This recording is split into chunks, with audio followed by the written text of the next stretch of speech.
Beautiful Africa, rise up. We are one Africa together. Lifting Africa, rise up. I love my Africa. Rise up, beautiful Africa, rise up.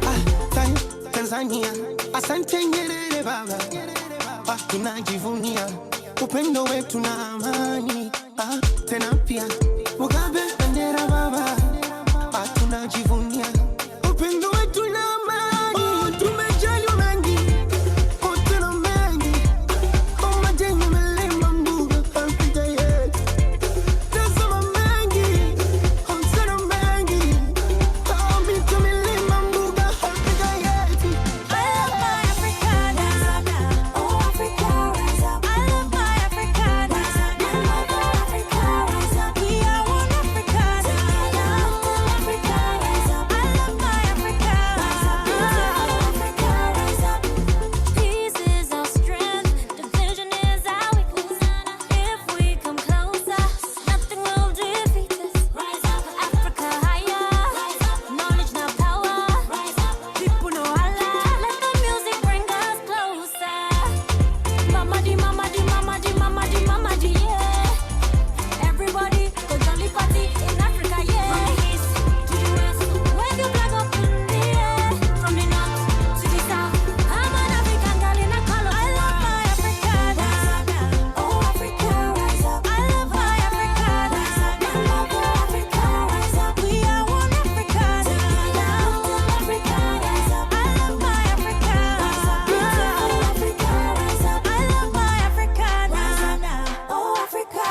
by bringing young Africans from across the continent and showcasing their cultures and creating meaningful relationships over the last 3 days, I am certain that we will be able to create meaningful change on the continent and be agitators for the AfCFTA and its implementation and achievement of the ideals of the Agenda 2063. My name is Grant Davis, and I'm the chairperson of the YALDA International iBootcamp 2024 here in South Africa.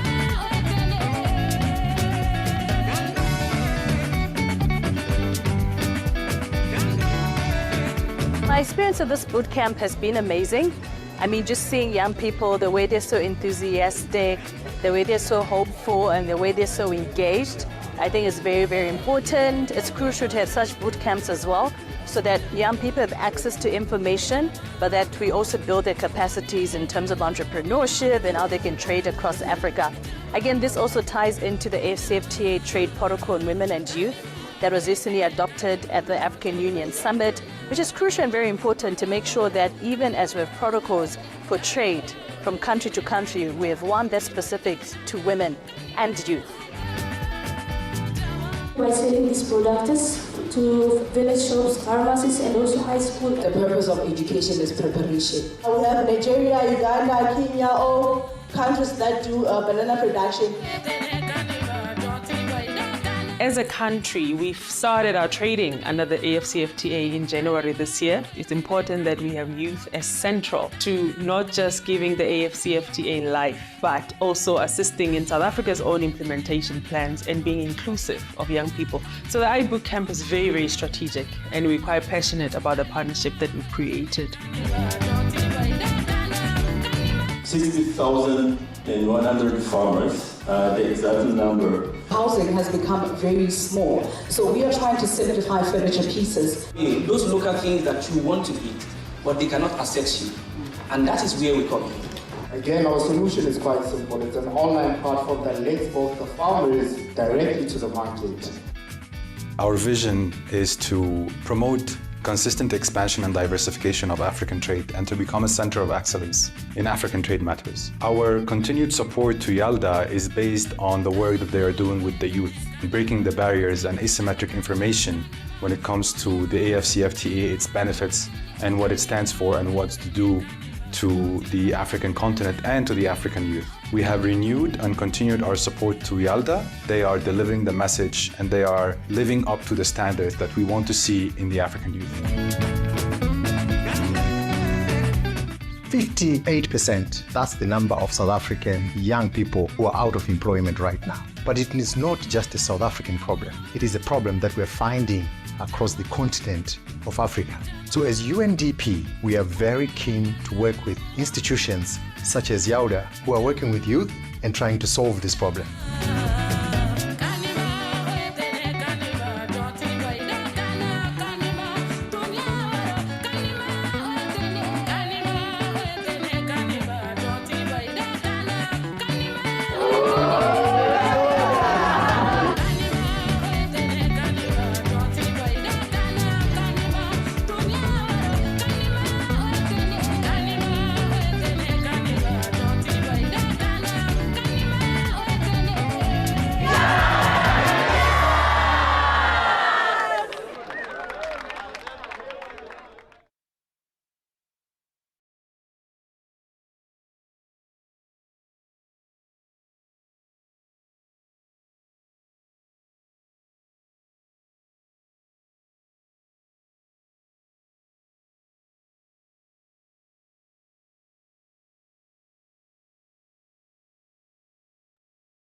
Good evening, everybody.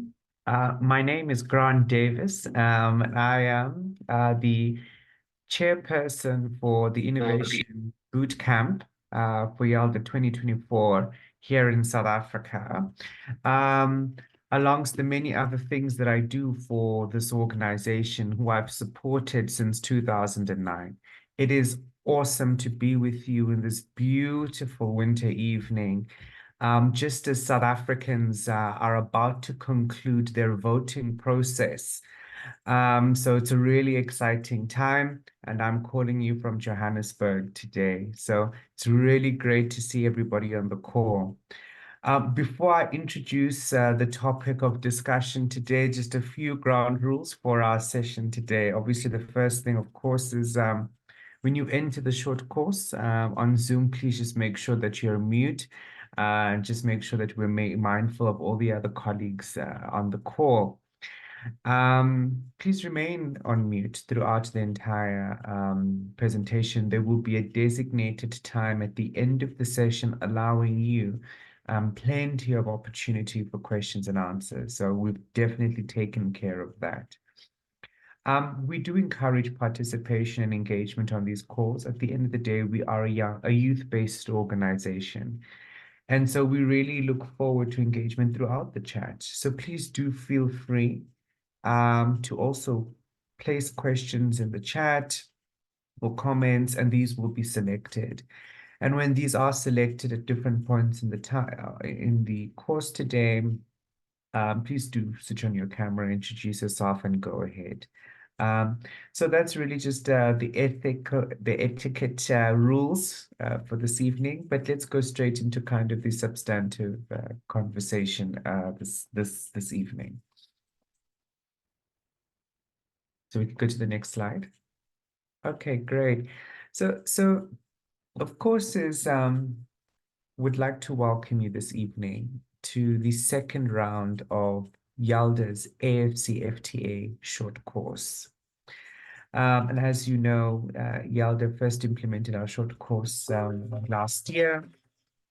And this is now the second iteration, which was made with a few tweaks based on feedback that we've received from every one of you that participated in the initial call, and to say, how do we make this a little bit more practical, and how do we ensure we start to get into some of the underlying detail? And of course, and if you can go to the next page, it really is about how do we leverage the AfCFTA and growing your business across Africa. And so our partners as part of this short course, and there are about 5 modules, of course, is the AfCFTA Secretariat, the United Nations Economic Commission for Africa, United Nations Development Program, the Africa Export and Import Bank, Afrism Bank, and the International Trade Center. So these are our partners for our AfCFTA short course, and each partner will be running a different component of each of the modules. So let's just talk a little bit about the short course and what is it about. So essentially, the objective of the AfCFTA short course is really to create and inspire a dynamic community of budding young entrepreneurs, eager, of course, to participate and engage in cross-border trade in Africa, but also is to equip themselves with those tools, the training, and invaluable insights to navigate and thrive within the context of the AfCFTA framework. Because as they say, you can't really do something if you don't really understand how. And so really the point around these AfCFTA short courses is how do we make it very practical for young people to actually engage with the purpose of to actually engage with cross-border trade. So really what we're trying to look forward to is we want participants to really understand the AfCFTA, the instruments providing them, and the instruments that support the implementation of the AfCFTA, particularly, of course, those that are relevant to young people. Like, for example, the Women and Youth in Trade Protocol, which we will be discussing this evening as well with the AfCFTA Secretariat. But also it's about how do we equip you with the necessary skills to envision cross-border opportunities, in the implementation of your businesses and social enterprises, of course. But also is how can participants potentially get introduced to potential partners that can help them to enable the development of their businesses, get exposed to tools, some of which are free, that you can take advantage of as you begin to start the process of starting to look outwards as opposed to just inwards for the expansion of your business. So we can go to the next slide. We can skip this one. So as I mentioned, there are 5 modules. So there's 1 module per month, starting in May, today, this evening, and they will be run by each of our partner institutions. So module 1, which is, of course, today, will be run by the AfCFTA Secretariat, and it's really around understanding how to drive trade under the AfCFTA Agreement and Protocol on Women and Youth and Trade. Then the following courses is Module 2, where we'll be looking at UNECA. UNECA will be running fast-tracking AfCFTA implementation and how youth can be considered in that engagement. And this is, of course, followed by the UNDP that really looks around market access, opportunities and strategies around that, particularly in the services market. That will be followed by Afrism Bank, looking at accessing financing. And finally, we will conclude with the ITC, who will look at market access conditions around exporting the AfCFTA. So these are the 5 modules. They're deliberately 5 of them, 1 per month, so it's not too hectic, but it gives you the opportunity to cover all the relevant sections that are required as part of understanding the AfCFTA. So I'm not going to go into too much depth here, but really just to say is that, you know, the AfCFTA short course is entirely an online module. And like I said, each module will be run for approximately 2 hours, inclusive of Q&A. And will be run from about 5 p.m. GMT to 7 p.m. Central African time, every, once a month. As we encouraged, we would love for this to be an interactive platform, so that we can discuss and talk about Africa and the AfCFTA. So please, we encourage you to engage with us, talk to us, and engage with the material. And also engage with the speakers, because they will give you different insights. But to be eligible, because this course is certified, you do get a certificate at the end for the completion of the successful completion of the course, requires you to submit at least 4 out of the submit your quizzes and assignments for at least 4 out of the 5 modules. These, of course, will be directed by and shared with you so that you can participate. They're not meant to be an exam, but rather just an aid to facilitate your own learning. And in addition to the Q&A sessions, at the end of each module, there will be a feedback platform for engaging on this via WhatsApp, should you be interested. And also, you can use it to also engage and network with other young entrepreneurs who are along and participating in this program. So, is everybody ready for this evening's session? Well, before we introduce the one last thing I do want to talk about is evaluation. So during the session, the host and the presenters will run polls to anonymously gauge the understanding. So this is also done to ensure encourage engagement with the material. But at the end of the module, you will then be presented with the quiz, which is predominantly a multiple choice question, and an 800-word essay homework assignment that you would submit to the document and upload to the learning platform. This allows us to be able to see whether we're actually really giving you the right tools and information as it pertains to the topic and discussion. And of course, we encourage you to please give us feedback. There's always surveys provided, so we can too do better in future. So if we can go to the next one. The next one. All right, so just before I start the session and hand over to our first partner, please, if you haven't yet, follow us on social media so you can hear about some of our exciting work over and above the AfCFTA short course. So please take it down. We will bring it up, I suppose, towards the end of the session. But please go and follow on Facebook, Twitter, and Instagram. We look forward to engaging with you. Hey, so thank you for joining us. And really, it is my pleasure this evening to be able to ask the AfCFTA Secretariat to join us this evening in presenting the first module pertaining to understanding the AfCFTA and particularly, of course, the AfCFTA Protocol on Women in Trade. So I will just introduce our hosts at the moment, and essentially they will introduce themselves. They will go through a 20-minute presentation on the AfCFTA agreement, and then followed by a view on some of the tools that I mentioned earlier, and then conclude on the AfCFTA protocol on women and youth and trade. And so joining us from the AfCFTA Secretariat, it is my honor and pleasure today to really introduce a couple of ladies in the office that are really leading the charge at the Secretariat in this important work.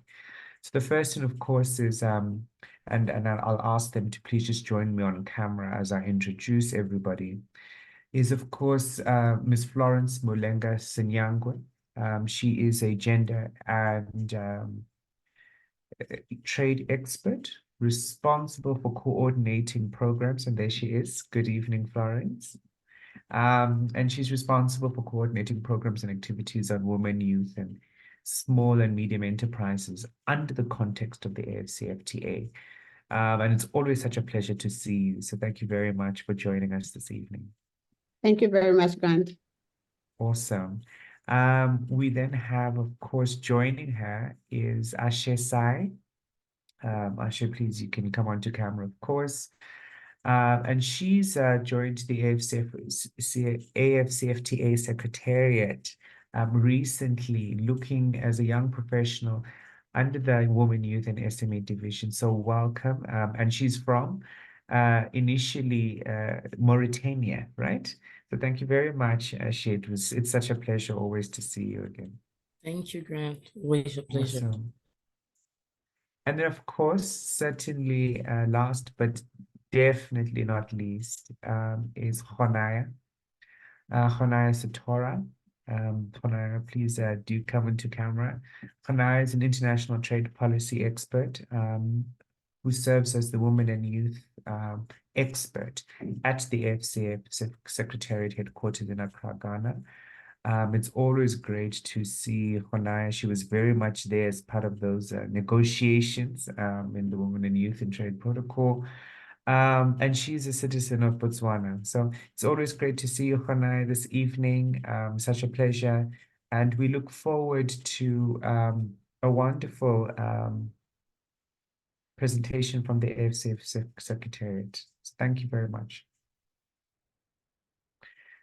And so without any further ado, I will then hand over to the Secretariat for them to take over. And so thank you, Honaya.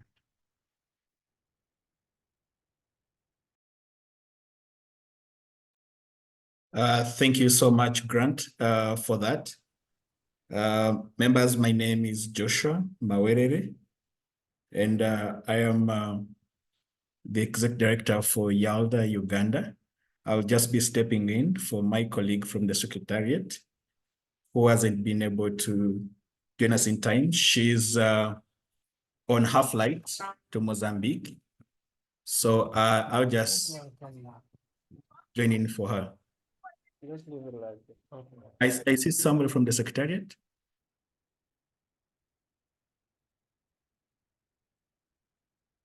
Thank you so much.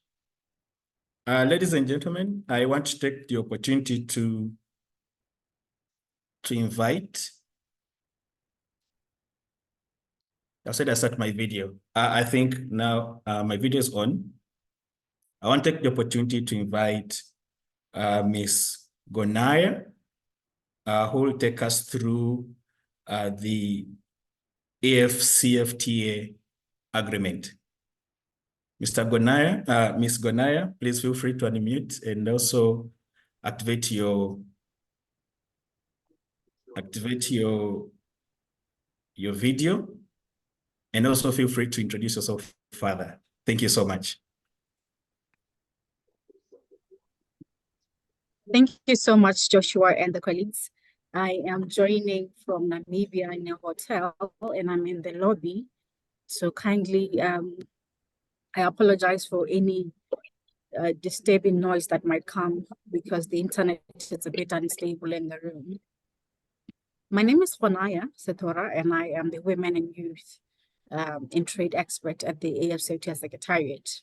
I'm one of the colleagues who had the privilege with the other colleagues, with Marie Providence, Mugangu, Miss Florence, who have been part of the negotiations on the development of the AfCFTA Protocol on Women and Youth in Trade. I've been given 15 minutes to just take you through the background of where the AfCFTA itself is coming from before we could dwell into the module of what is the AfCFTA Protocol on Women and Youth is about. So I hope you can see my slides. Yes, we can see the slides. Thank you so much. Good. Okay, thank you so much. So we are good to go. So my presentation will focus on the overview of what the AfCFTA, where the AfCFTA is coming from, the status of negotiations of the AfCFTA protocols and the agreement itself. And of course, lastly, I will take you through I will dwell into some of the annexes that have been developed under protocols and the AfCFTA.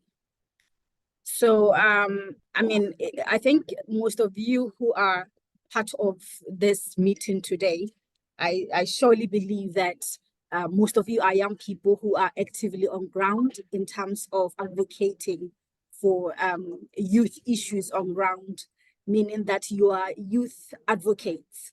So this presentation is just to also share with you as the young people to know where the AfCFTA is coming from. So Africa. Let me open some. Okay. Sorry about that, Ms. Gonaya. Please, members, the rows were clear. Can you mute your microphones, please, and put your videos off? Let's let the presenter take course.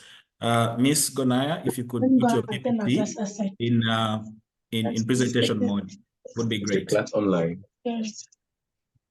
Okay. How you doing? You were requesting me to put your presentation in presentation mode. Let me off. Your PPT in presentation mode. Okay. The technical team, please help me with people in the background. Please unmute them. Thank you so much. So this is much better, right? No. Okay, so as you may all know, that Africa has long been looking forward to, being an economic, powerful continent, even during the times of colonization. And as you all know, the African Union, Organization of the African Union was formed in 1963, which was the organization that was formed by most of newly independent African countries that had just gained independence from colonization. Okay, thank you. I felt like there was a bit of a disturbance online. Well, after the OAU was formed, it also now, the African governments understood that they needed to come together. They believed that independence on its own, as separate or individual nations, would not be enough. So they had to form the Organization of the African Union, which was formed in 1963. And following the organization of the African Union in 1980, at the OAU developed the Lagos Plan of Action. And most of you may know that the Lagos Plan of Action was mainly developed for economic development of Africa. It was one of the policy frameworks that tried to guide the OAU as a newly developed institution. How can they economically integrate as African countries?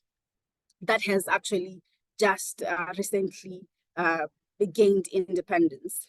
And following the 1980 adopted Lagos Plan of Action, the OAU went ahead and developed another framework, which is the Abuja Treaty, which was now the well-guided treaty that was coming from the Lagos Plan of Action on how Africa is going to economically integrate. And the Abuja Treaty was actually established in the first African Economic Community, which actually in the presentation, we will see how from 1991 Abuja Treaty development led to 3 stages that actually also includes the formation of the AfCFTA.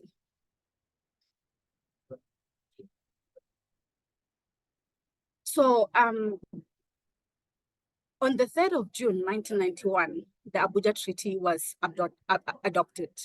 It also entered into force 3 years later in 1994.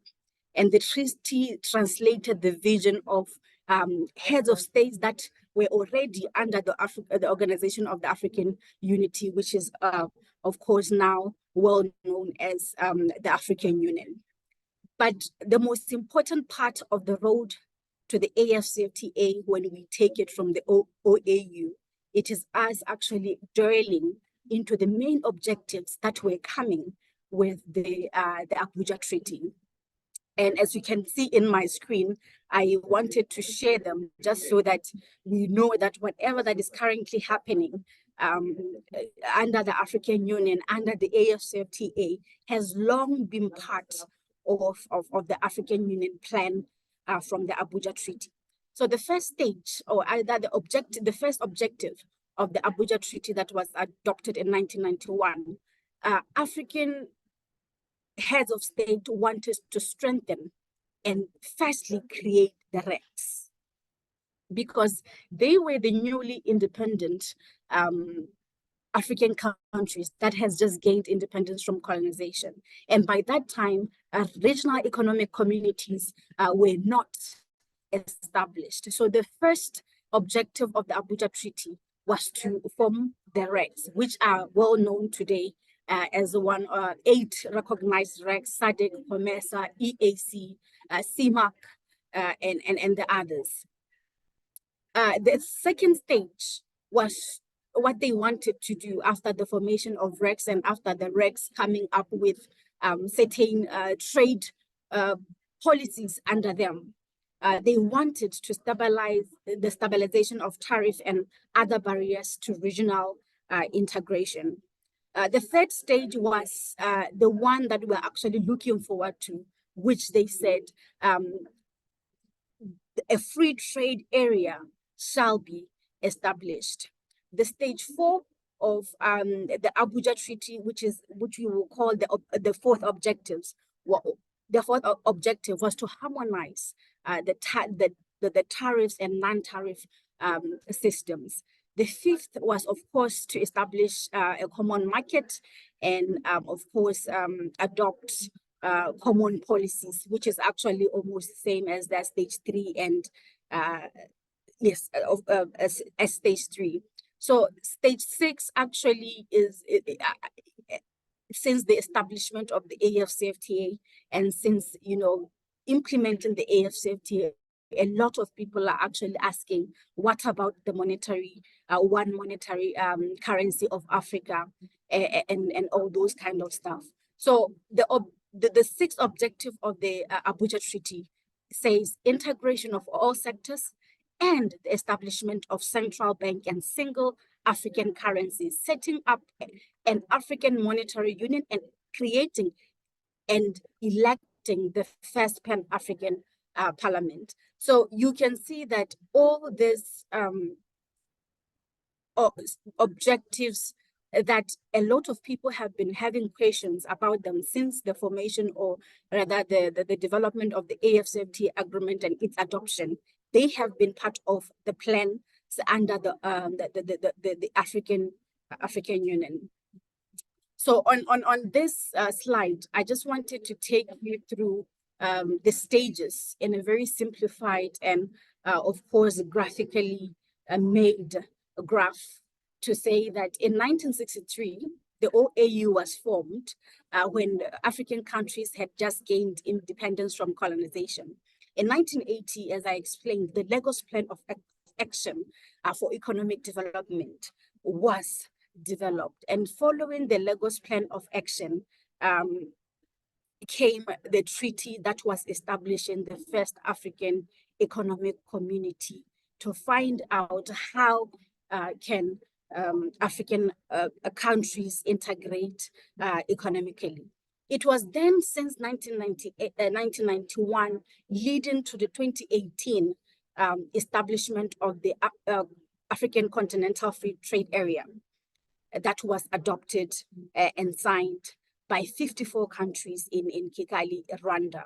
And this in 2018, it's now when the African Union heads of state had agreed that we have been having plans since 1991 under the Abuja Treaty. We have objectives under that Abuja Treaty, but there is mainly one objective that Africa should look into, and that was the establishment of the AfCFTA. And those who also know much of the history of the AfCFTA, they will know that even after 1991, in 2012, of course, conversations and dialogues about the AfCFTA within heads of states and the Africa as a continent began long before around the year of 2012. Until 2018, it was well adopted. And now in 2019, the AfCFTA, after being signed by 44 countries by that time, entered into force. And in 2021, January, African countries started to trade under the AfCFTA, even though it might have been delayed because of COVID. But now we can see that we also have the Guided Trade Initiative, which has actually accelerated trading under the AfCFTA. So yes, so it was at the 18th ordinary session of the heads of state of government that was held in Addis Ababa. Of course, as I explained, in 2012, that actually led to conversations of the AfCFTA, the establishment of the AfCFTA agreement, and ended up in 2017 where action plan, which was aimed at boosting intra-African trade, was actually also developed. I think this one was actually just to guide the establishment and the negotiations of the AfCFTA agreement. Now I will also get into the overview of the agreement itself and the status of negotiations of the agreement and its protocols.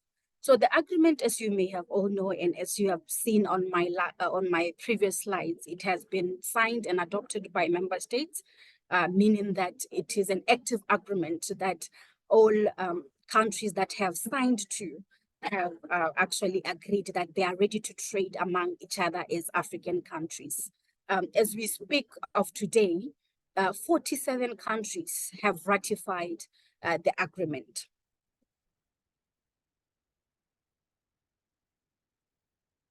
So I will also dwell into the structure of the AfCFTA agreement itself. The agreement has 3 layers. The first layer of the agreement, we call it the agreement itself. It serves as a framework agreement. And the second layer of the agreement consists of the phase 1 and 2 protocols that were negotiated as legal instrument to accelerate the implementation of the agreement. The third layer of the agreement is of course consists of the annexes, which are legal instruments that may be needed to be added if necessary under the protocols that have been negotiated. So for the phase 1 protocols, we have.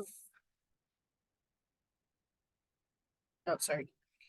Yes. So for the phase 1 protocols, the phase 1 protocols are the ones that are actually have been negotiated together with the agreement as it was being established and developed. And these are protocols on trade in goods, and protocol in trade and services, and protocol and rules and procedures on settlement of disputes, and also there's phase 2 protocols involved. Of course, the protocol on investment, protocol on competition policy and intellectual property rights. And if you may recall that in 2020, at the extraordinary summit of the African Union, when the AU chairperson was President Ramaphosa, he indicated that the AfCFTA agreement will not be a complete agreement without the development or the inclusion of the protocol that addresses issues encountered or challenges encountered by women and youth in trade. So these protocols, the Women and Youth in Trade Protocol was added as part of the phase 2 protocols that were negotiated under the agreement together with the protocol on digital trade. So on this slide, I was actually showing the protocols themselves, and actually the annexes that have been developed under these protocols. We have the protocol on trade in goods, which actually have 9 annexes. These annexes are actually very much available on our website. If anyone is interested in actually having a look at them, and if they can actually support them as they trade across borders, please feel free to go into our website and gain more knowledge than this presentation. The protocol on trade and services also has these protocols that you can see that are displayed on the screen. We also have the protocol on rules and procedures for the settlement of disputes, and for the second phase negotiations, we have the Women and Youth in Trade Protocol, which actually also have 2 annexes that are actually being developed, which is one, the ministerial regulation on preferential market access for women and youth. Yes, I think that was my assignment, to actually just give a background of where the AfCFTA is coming from, the status of negotiations, and overview of the phase 1 and the phase 2 protocols. Thank you so much, Grant. I'll be waiting for the questions after every one of my colleagues have done their presentation. And also, I'm gonna go back to my slides, this slide here, for the colleagues to see this slide, because as you are asking me questions, I'm also going to be asking you questions on this slide, so that this becomes your national anthem, to know where the African Union is coming from, that led to the AfCFTA agreement being developed. Thank you very much. Thank you very much, Ms. Bonaya, Monea Serothora. Hope I got it right for that deliberation. She's the youth and trade expert at the AfCFTA Secretariat. Thank you for that painting. You have ably painted a very living picture for the AfCFTA, and also you've helped us understand the fact that all the summits that have been held all this long have not been in vain, but rather they have delivered a well thought through roadmap for the AfCFTA.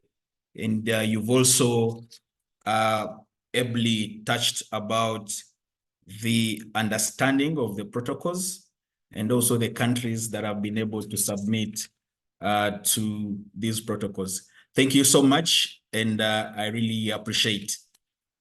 I also want to take the opportunity to invite Aiche. Hope I pronounced that well. I am from East Africa, and one of our dialects are very hard-tongued. But Miss Ashe She Mugweye, you're most welcome, and thank you very much for joining us. Thank you, Joshua. Thank you very much. You can just call me Aisha C. Will be all right. Thank you. Thank you so much. All right, I will start sharing my screen. So from my end, I will do an overview. I will present an overview of the operational instrument, AfCFTA operational tools. On behalf of Ms. Gemma, who was not able to join as she has to travel. Are you able to see my screen, everybody? Yes, I can see your screen. Please Yes. go in presentation mode. Thank you so much. All right, so I'll start by presenting the outline. Does it appear as per my screen? Okay, sorry.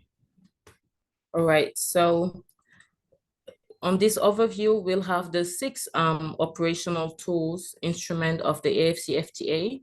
We have to keep in mind that the tools are, the role are to facilitate the implementation and the execution of the agreement. So they are crucial for the implementation. So we have the guided trade initiative that my colleague mentioned earlier. We have the e-tariff book, the rule of origin, the NTBs, non-trade barriers, the PAPS, Pan-African Payment and Settlement System, and then we have the adjustment facility.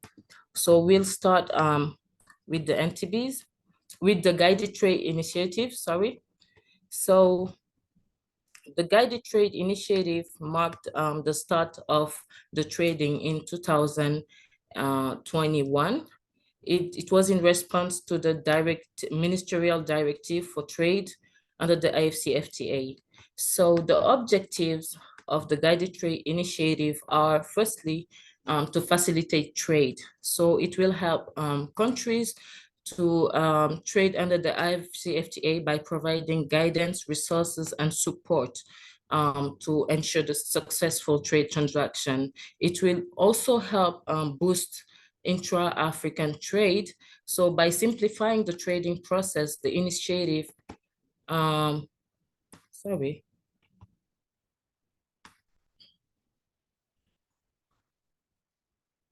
Are you still seeing my presentation?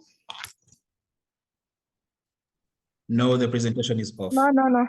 No, we are not seeing. Okay, sorry. Okay.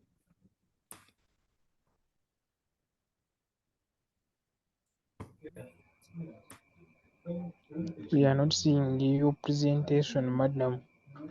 Yes. Is it okay now? Yes. Yeah, yes, it's okay.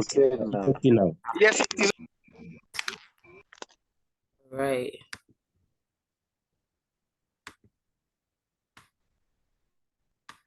It's okay, we can see. The presentation, right? Yes. Yes. Okay, We fine. can Sorry really for that. see the presentation. Ms. Ashesi, you can go ahead, please. Okay, fine. So I was saying the third objective of the guided trade initiative is it will help identify and address the challenge that may arise in the initial phase of the trading.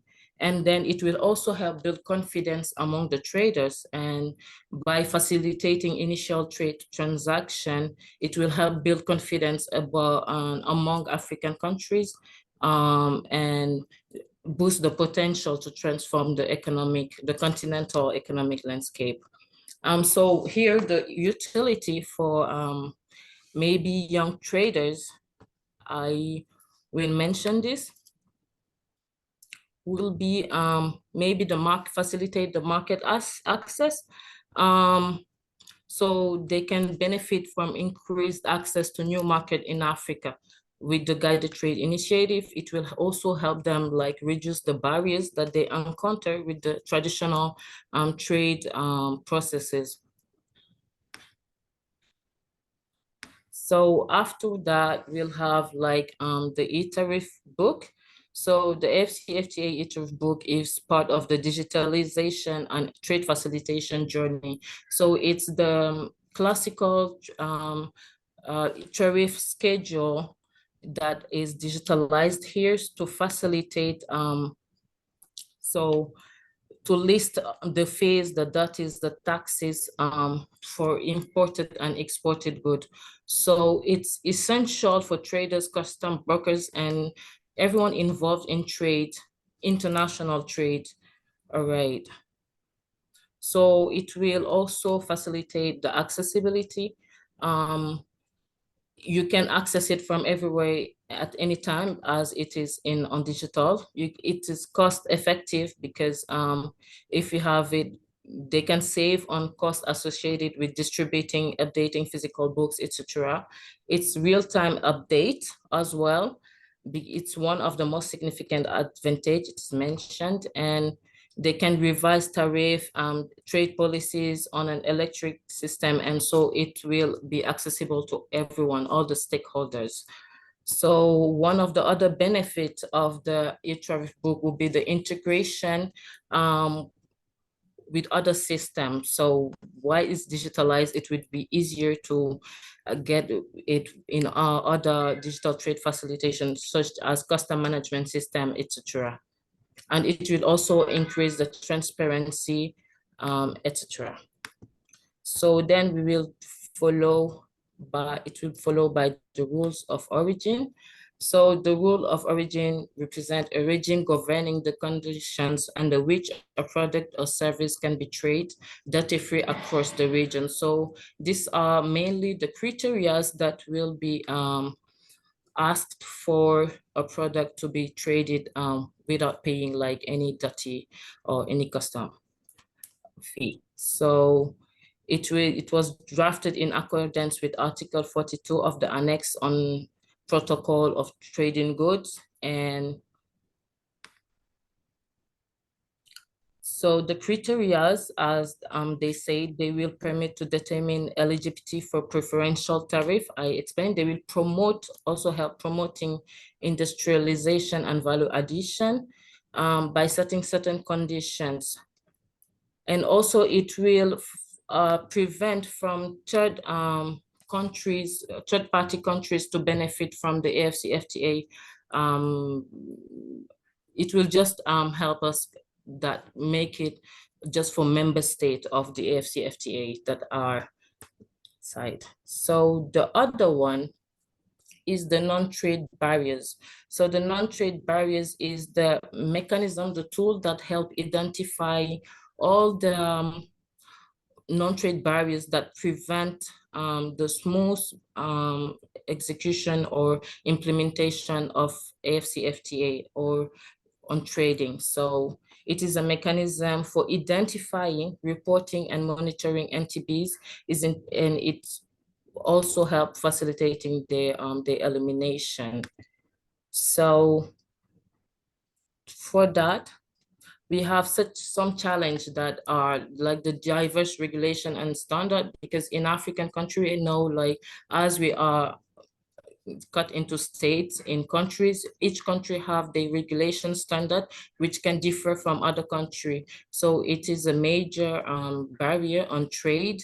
So also the same for the custom procedure and the administrative processes, which can be long and costly, mainly for the traders, and it will also help facilitate the infrastructure and logistics. So we'll help research for adequate transport, infrastructure, and logistics service to increase or facilitate the trade across Africa.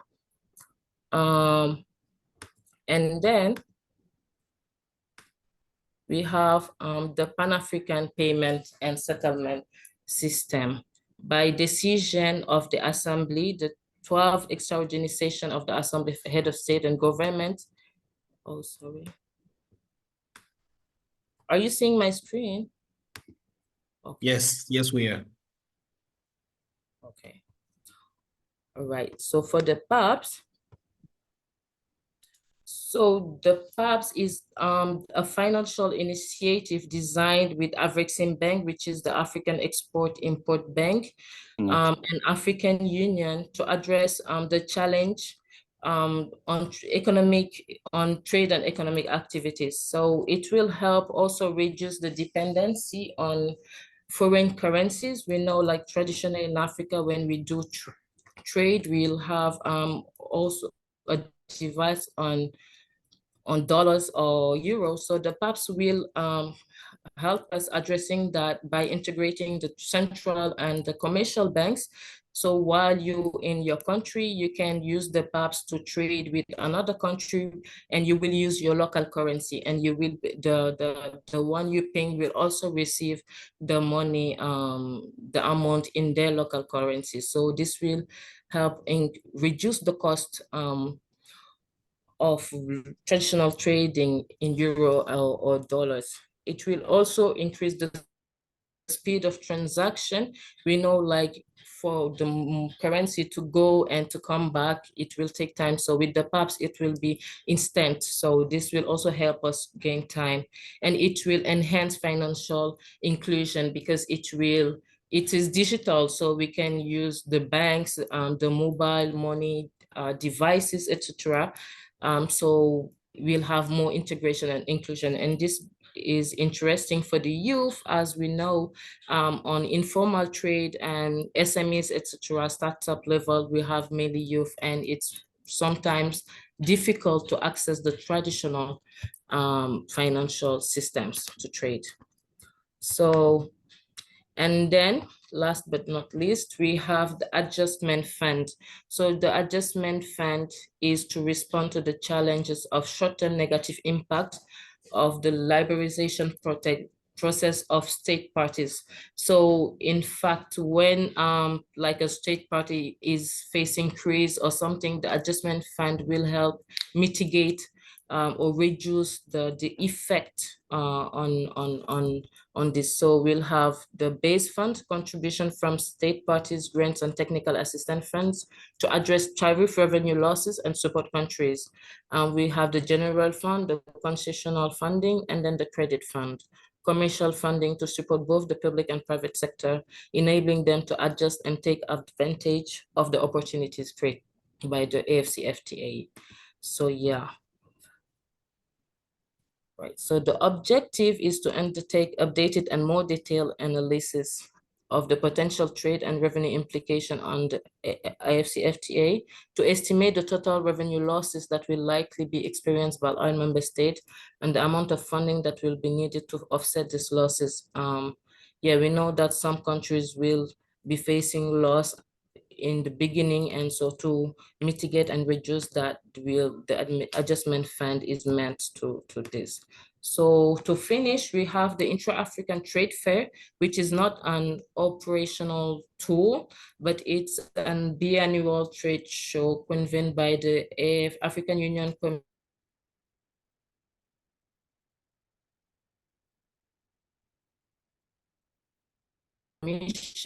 the AfCFTA, and the Intra-African Trade by filling existing trade at the level of trade within the continent.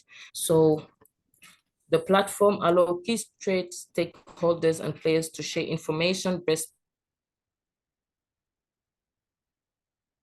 practice on trade, investment, and second Intra-African Trade Fair in 2021, 41.1 billion US worth of trade and investment deal were signed, and it attracted 1,161 exhibitors against the targeted 1,100.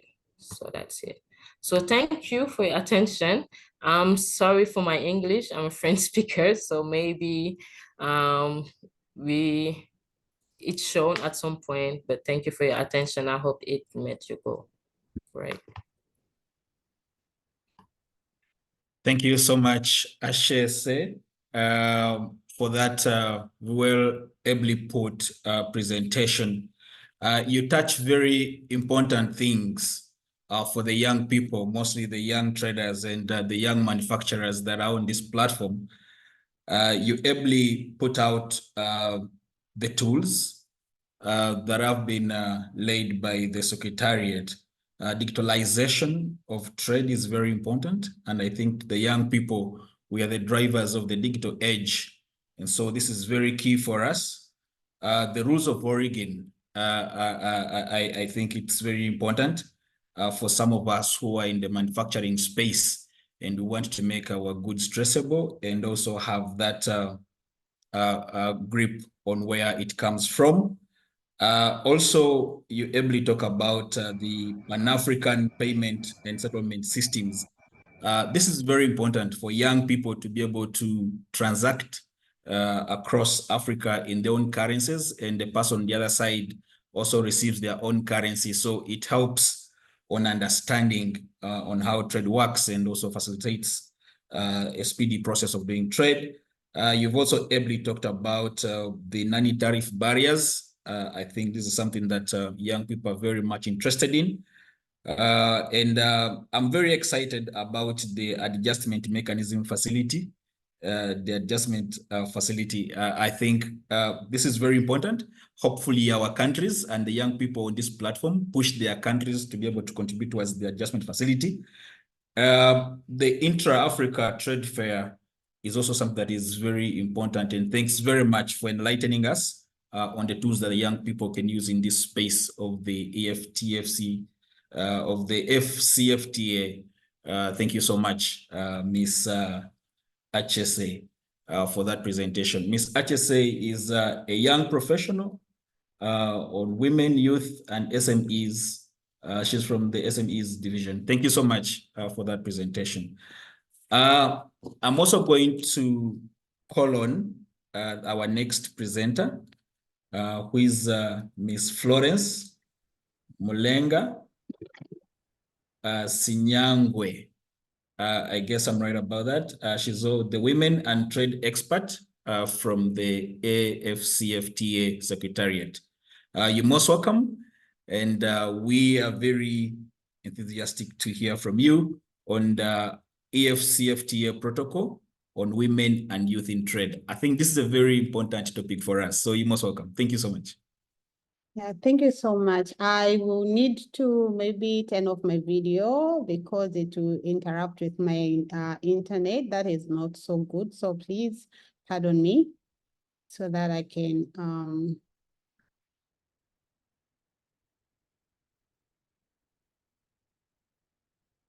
okay, so are you able to see my presentation? Yes, we're able to see you. Thank you so much. Yes, we do see it. Okay, so, all right, that's good. So my name is Florence Mulenga Sinyangwe, as I introduced myself earlier. I'm the gender and trade expert in the Division of Women, Youth, and SMEs. So I'm technically going to highlight the process of developing the protocol and where it's at, and I also shared some highlights on the way forward. I would also want to thank YALDA for being so supportive in the process of this protocol and other activities that we've been undertaking. They've been very supportive, and they're always there to just help us in the process. So I just want to say thank you for that, and we hope to work together in more programs. So I'm going to go through the objectives. I'll speak also on the history, the negotiation process, a bit of a content of the protocol, I'll also touch on the strategic forums for women, and I'll later on talking about the implementation process of the protocol. So from the research that has been undertaken on women, first of all, maybe if I may highlight that we do not have much of the specific gender sensitive statistics so that they are able to guide us on the interventions that will be specific to enhance, to accelerate the process of inclusiveness, but that's something that we are working to fast track so that we do have these statistics that are gender sensitive. So according to the World Bank, it's indicated that 90% of the businesses in Africa are small businesses, and 44 million of the SMEs in Africa come from sub-Saharan Africa. So you can just imagine how we do have a lot to do so that we just bring these women into the economic development aspect. Also, if you compare other continents to our own, you'll find that MSMEs are more in Africa as compared to Europe or the USA. In Africa, SMEs create between 60% to 80% of jobs. So most of the job creation is actually done by women and youth of Africa. So you really do have a great potential, and we're going to utilize this potential to realize the potential of the AfCFTA. So before we started developing the protocol, we undertook intensive consultations with various stakeholders, and some of the most prominent challenges that we are coming out with the limited or lack of disaggregated data, as I've said before. There was also the cost of transportation and logistics that are usually impairing the development and the progress of women businesses, and also the complex customs procedures that are usually developed and made to cover for those people that are conversant with technical issues, but not for the women and small businesses or youth. We also have the existing lack of proper infrastructure that is gender sensitive, because in some areas or some border towns, you find that a border doesn't even have an existing ablution to cover for the women cross-border traders. We also have non-tariff barriers that increase the cost of trading for women and youth. Also, the lack of capacity to comply with regulatory requirements and safety standards so that they're able to enter into the market. So how did this process start? In December 2020, at the 13th extraordinary session of the summit, it committed that we need to broaden the scope of the AfCFTA through interventions that will support young Africans, women, small and medium enterprises.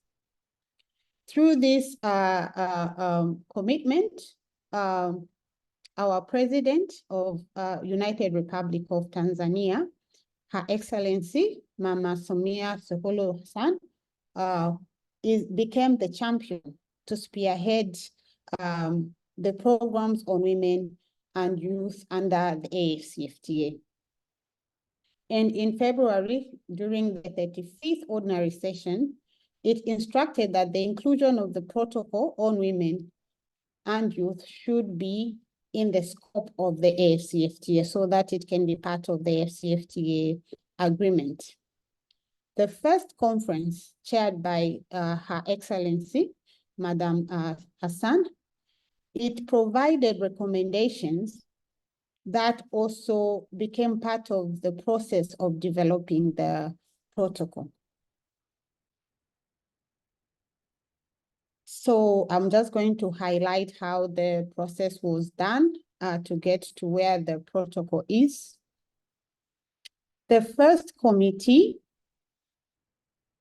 of the first committee meeting on women and youth considered the draft elements that were developed based on the consultations and recommendations that were received from the conference.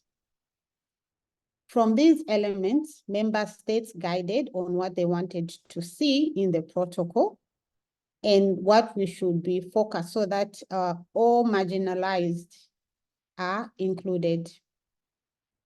In the second meeting, we considered and recommended the adoption of the guiding principles, because for you to negotiate a protocol, you need to have guiding principles in place that are going to guide the process. During the third meeting, this is when the zero draft based on the agreed elements was presented in the committee meeting. Following the zero drafts, member states made their comments after consultations with their national stakeholders. After national stakeholders, we had another meeting, which was the fourth meeting, where now comments were received from the zero draft, which later made the 1.0 draft of the protocol, which incorporated comments from the stakeholder engagement at national level.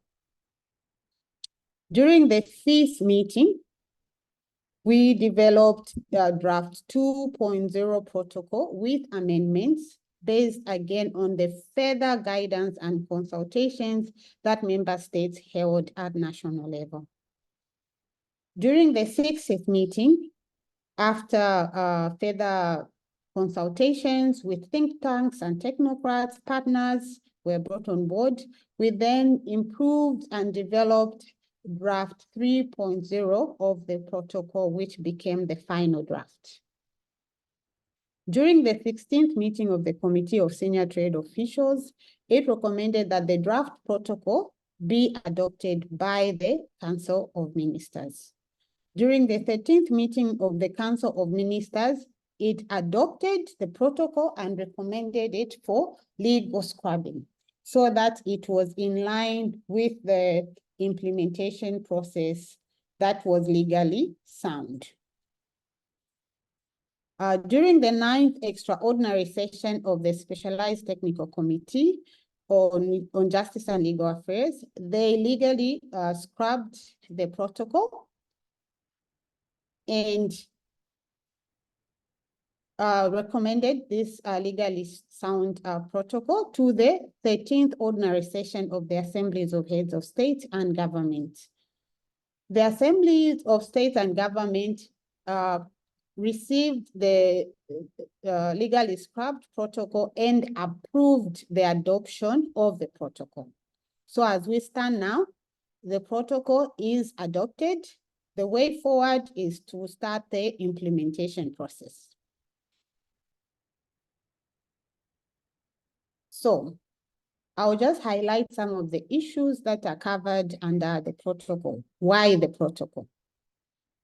So the protocol is there for us, women and youth, so that it provides a legal framework for the implementation of the AfCFTA agreement, giving in the aspect of inclusivity. The inclusion of women and youth should be part of the decision-making at the national process. So meaning the women and youth will need to have a representation in the national implementation committees. We want women and youth to have access to trade information and data, because this is what's going to guide their investment, their innovation processes, and also their growth as entrepreneurs. We also have incorporated the research on issues that are affecting women and also issues that are going to be emerging so that women are not left behind. It also incorporates technical assistance in skills development, technology and marketing so that they are able to integrate in regional value chains. Integration into regional value chains will give our women and youth low cost of inputs and low cost of production so that they are able to increase their businesses. We've also incorporated the implementation mechanism to prevent or discourage and address harassments when women and youth are conducting trade. The protocol also have included the objective which will encourage infrastructure development to ensure that our women especially are able to trade in a gender-sensitive environment, and also so that it just boosts their confidence while they are conducting trade. So some of the articles of this protocol, it supports the inclusion of women and youth in national monitoring processes, as I indicated earlier. There's also an article that supports measures on financial literacy programs and creation of funding. This will further include issues to do with cultural norms and other retrogressive policies that don't allow our women folk or our youth to have access to land and other resources that will allow them to have financial resources or be able to borrow money from the financial institutions. The protocol has also focused to support the socio-economic development of women and youth. This is the promotion of quality education, where you do not need to be given a choice when there's a choice between a boy and a girl having to attend education. Both a female and male should be given high quality education so that they're being empowered and they are able to attain their best in life. So if there's any laws that are prejudiced in nature, we are praying that this should need to be revised and amended at national level through the implementation of the protocol. We are also calling for our women and youth businesses to be able to register so that they protect their ideas.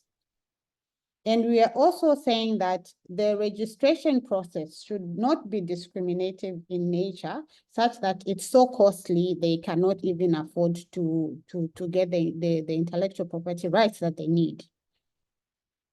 For cross-border business, we want our women to be given facilities, processes that are simplified so that at all levels of education, you are able to understand the trading process, the documentation at the border so that you are able to trade. We've also included mechanisms that are going to support and encourage the participation of women in digital platforms to create linkages.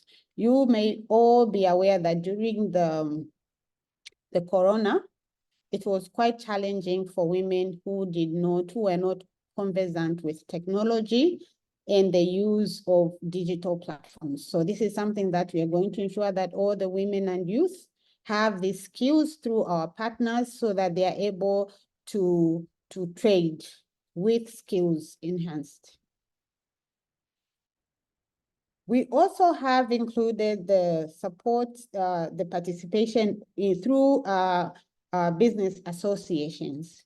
So we want our SMEs to integrate with other SMEs in the region, different regions, so that if at direct level, regional economic level, you are able to, you've integrated into a value chain.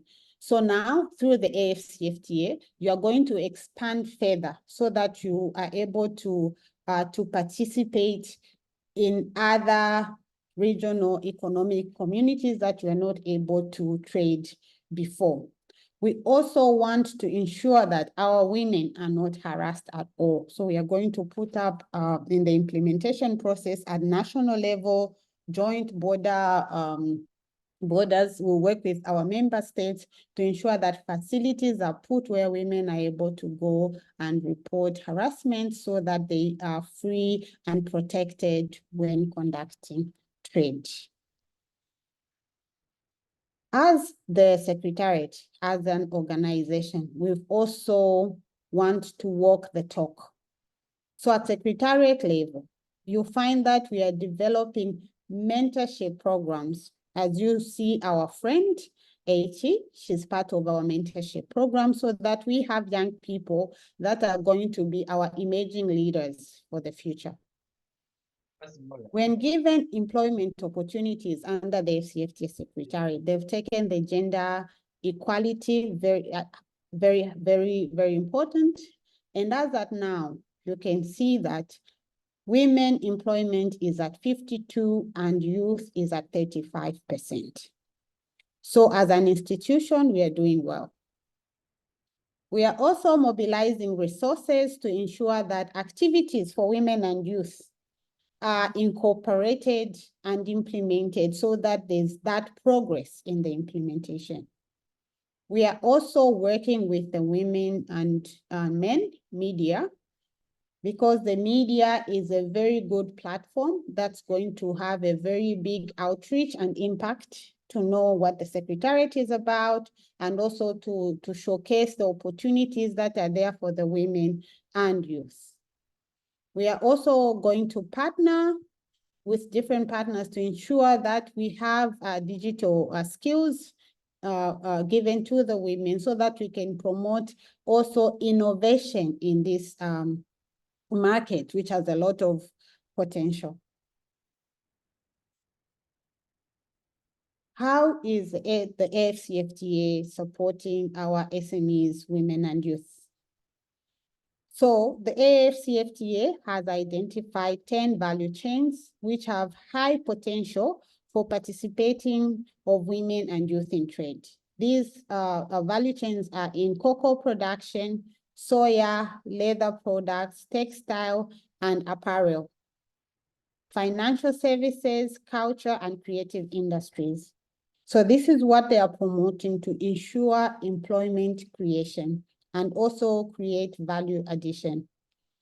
Further, the Secretariat has signed a number of MOUs with different financial institutions to ensure that there's financial resources to promote the inclusion of SMEs in the AfCFTA.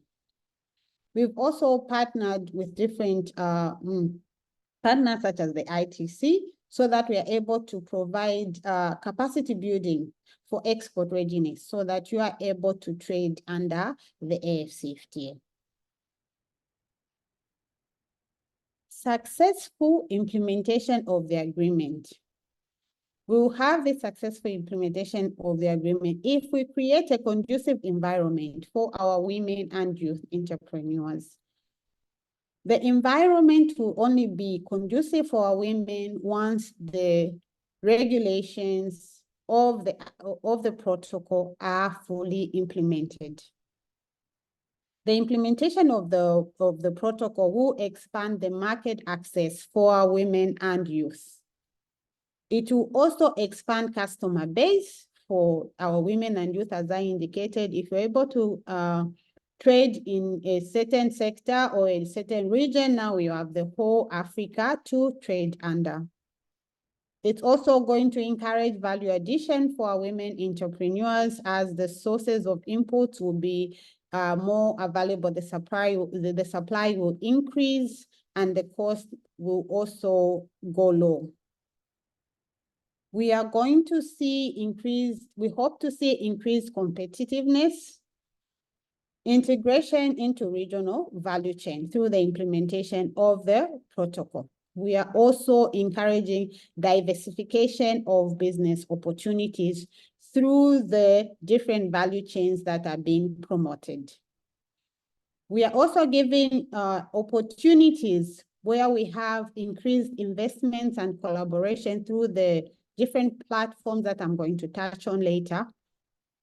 And we are also encouraging skills and knowledge exchange through our interactions, and also so that we have easier access to input and resources in the continent.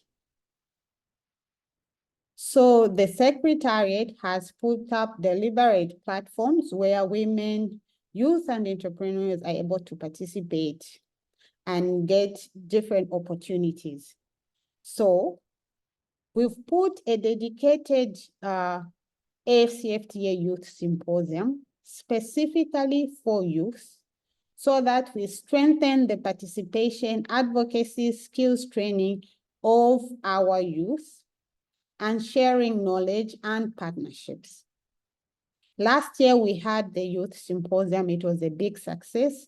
This year, we are having another Youth Symposium with dates to be agreed upon, and we are hopeful that most of the youth that are participating in this fora will be able to participate in the Youth Symposium. We also have a conference on women in trade that provides opportunity to take stock of progress in the implementation of policies and programs.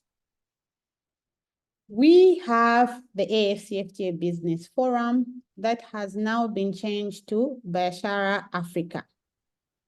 This is going to offer women and youth to network, also connecting SMEs with AfCFTA value chains and investment opportunities with different business investors. While you showcase your product, you never know which investor might be interested in your innovative product. We also partner with Afrexim Bank to offer intra-Africa trade fair that prioritizes the participation of women and youth entrepreneurs and manufacturers to link with investors, conclude business deals, and exhibit products. So these are some of the issues that have been highlighted that have been offered to our women and youth under the AfCFTA. I thank you very much.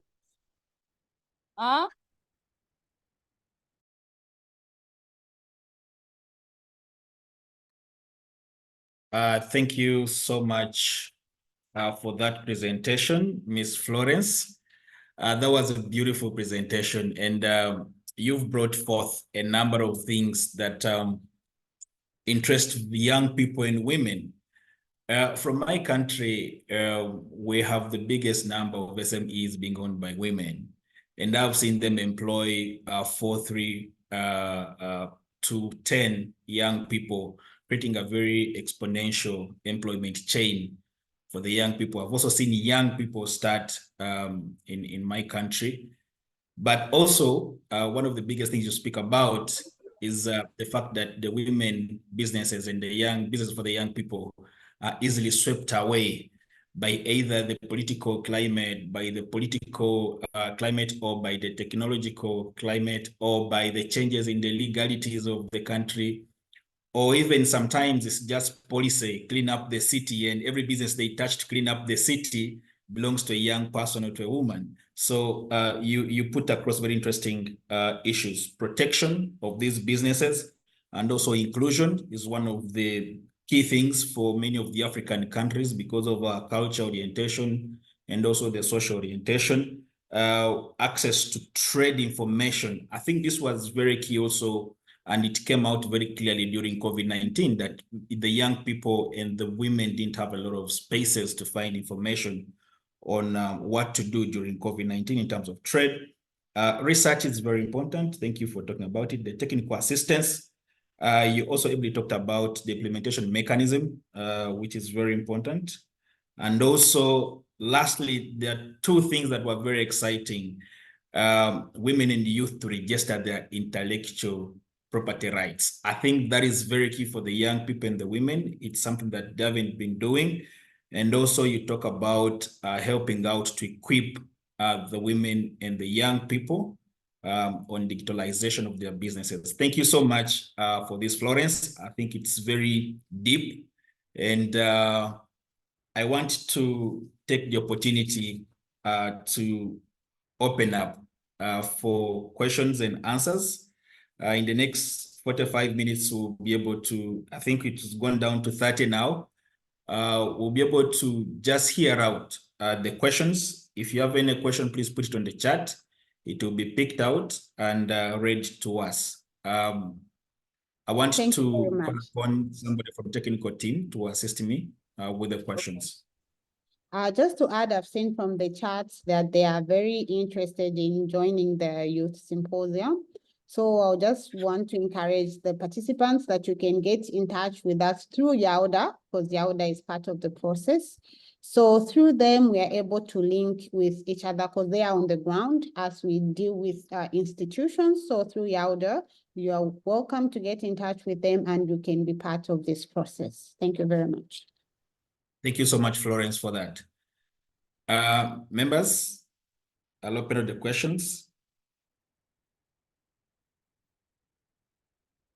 Maybe I'll go back to, I'll start with the questions myself. And I'll start with Florence before you go, but members can direct questions to anyone of the presenters. Florence, we're finding a lot of, because I am a trader myself, and also head what we call CACITA, it's Kampala City Traders Association. So I am heading the youth wing for the traders in Uganda. But the biggest issue the young people are finding are the non-tariff barriers, but also the issue on support from the different governments or from different policies that governments are putting across.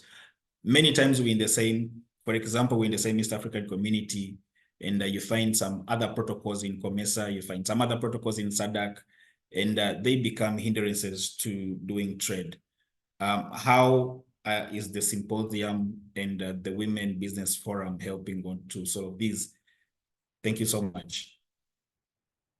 I request my technical team to assist me with the other questions so we can take them together. I see a hand from Jose Ray Lunda. Please unmute and ask your question. Precise and direct. Thank you so much. Yes, sir. Thank for this wonderful presentation. My question is how to enjoy that program for young people and women. Thank you so much for the question. Very precise and straight. I think any of my presenters will be able to answer that. I also have a question from Patio Safo. Patio Safo, please unmute and ask your question. As Patio unmutes, Philip Zulu, you also get ready. Yeah, hello, can you hear me? Potia, please unmute. Potia Safo. Hello. Is that you? Yes. Please be louder. Thank you so much. Okay, so thank you for the presentation. My question is, aside the supports mentioned earlier provided by the AfCFTA, do you have a platform where traders get to know available buyers on the market for various commodities? Your name and the question goes to who? I have 3 presenters. My name is Portia and the question goes to Ms. Florence. Thank you so much. Please, when you ask, introduce yourself and the country, and then you ask the question. I also take a question from Philip Zulu. Please unmute and ask your question. Thank you so very much. My name is Philip Zulu, as Elia mentioned. I hope I'm audible. My question goes to Madam Florence Molenga Sinyangwe. And my question goes like this. I heard you mention over financial assistance as one of the initiatives that are being implemented under the AfCFTA. I just wanted to find out what criteria exactly is being implemented, or what criteria is going to be used to select the parties who are going to be receiving that financial aid, or maybe it's going to be an application process where assessments are going to be done for them to be available to such financial assistance. Thank you so much. Thank you so much, Zulu, for the question. Precise. I also want to ask Cambo Marshall. Please unmute and ask your questions.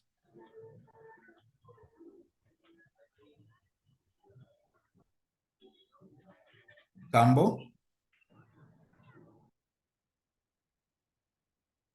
Okay, if Kambo is not ready, please Adugna Haley. Sorry if I pronounce your name wrongly, but I think it's close. Adugna Haley, please unmute and ask your question. Yeah, thank you for the opportunity. In fact, I don't have the question. It's just a kind of suggestion that currently, as a firm, I am registering on Mansa MDI. So I think it will assist, to join AfCFTA. Just a comment. And if other colleagues are, in a position to register on that platform, given satisfying, the due diligence, and that's wonderful. Thank you so much for that compliment. I think let's have our presenters address these questions, and also the other presenters feel free to come in on any question that you feel comfortable with, and then we'll get back for another round. Thank you so much. Flores? Thank you very much. So I'll start with the question that you posed earlier on NTBs. Currently at the Secretariat, they've launched an NTB reporting mechanisms where when you are trading, you find any hindrances aside from the regular customs procedure that you meet at the border. Anything that you're going to find outside that's going to hinder your process of trade, you should register on these platforms. If you can look on our websites, there's these mechanisms where you can report them so that member states are brought to book so that they are able to be removed. Because non-tariff barriers is something that member states needs to work on so that it's not a hindrance to trade. And from Kampala, even under COMESA, there is an NTB reporting mechanism that if you go online, I think it highlights on the process of reporting and what numbers to contact when you face this. So through our reporting, when we face non-tariff barriers, this is how we are going to alert our officers and professionals to know what's existing on the ground so that they are able to put member states to tasks in removing these non-tariff barriers. So please visit the website. For those who are in COMESA member states, there's an active mechanisms. Under the AfCFTA, there's also one. So please, you are free to report these. And then there was a question on how young people can join the symposium. I've indicated before. When there's a symposium, it's published on our website. So please do visit our website as often as you can so that you're aware on what's happening and what you can be participating. Normally, it's open for applicants so that we have applications from various participants. And also through YALDA, as I said, you can get in touch with them. Through them, they can also see how their members can be able to participate in the youth symposium. There was a question from Portia on commodities. How do you know commodities that you are trading under? So member states that have ratified the trading goods, that have ratified the protocol, are there to develop a tariff offer on which goods have been liberalized or which goods the tariffs are going to go down so that you receive the preferential market access. So through the tariff offers that member states prepare, you are able to go on the website and check which member has liberalized which products so that you know as you enter that market, what products are you able to sell so that you benefit from the preferential market. If the products that you're dealing with don't fall under this tariff liberalization, then you're going to pay the full tariffs.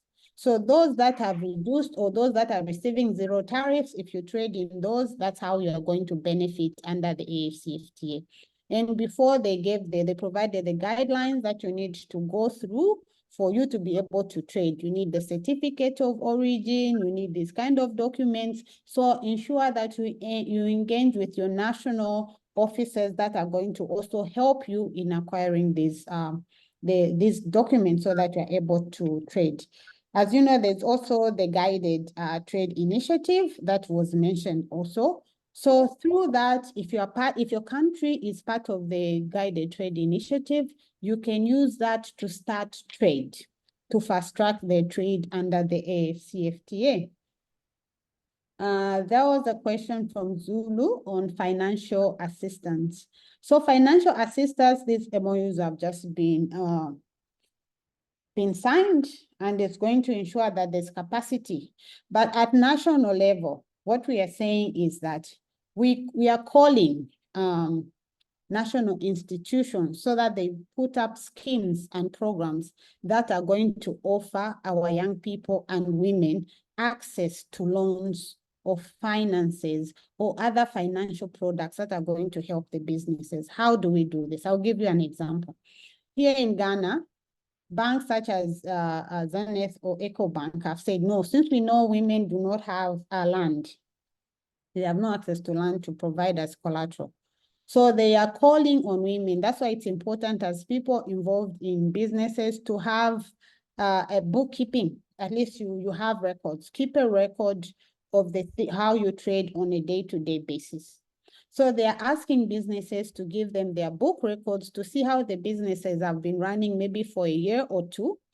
Through the assessment of your book, the bank is able to see that indeed you are able and you qualify to receive a loan just by looking at how you trade and how you've been doing your bookkeeping as a business. So I'm encouraging our young people, let's take business seriously. Let's also learn to keep our books so that we know how the expenses, how the incomes are coming. This can allow you at national level to approach your national bank and be able to be given loans without collateral. So these are some of the small processes that we are starting with, and we hope that we are going to do much better.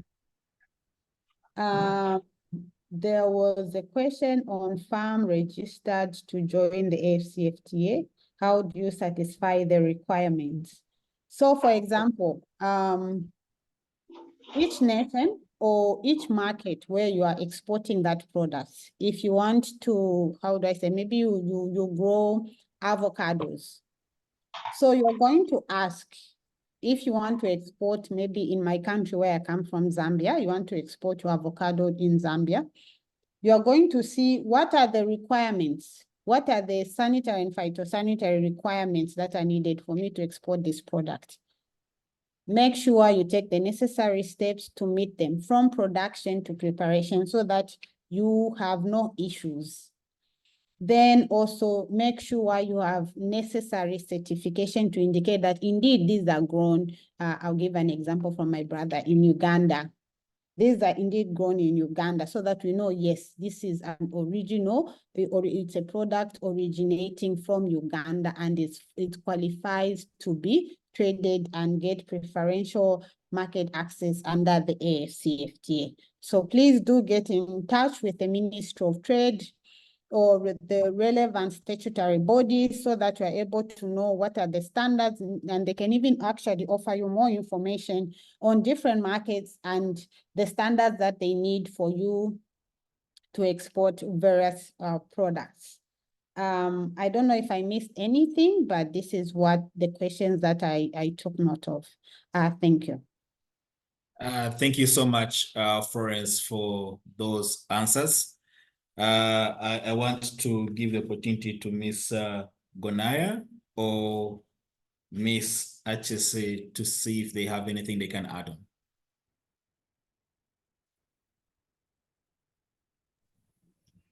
on.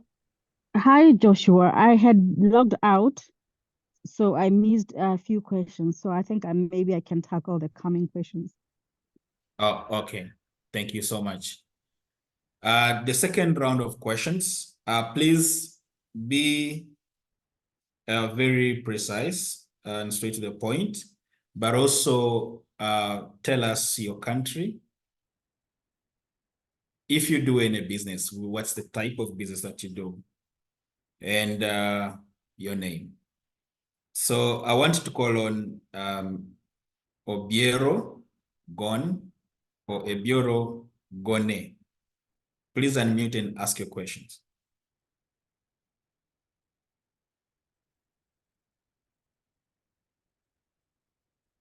If he's not ready, let's have Turio Yamodimo. Please unmute and ask your question.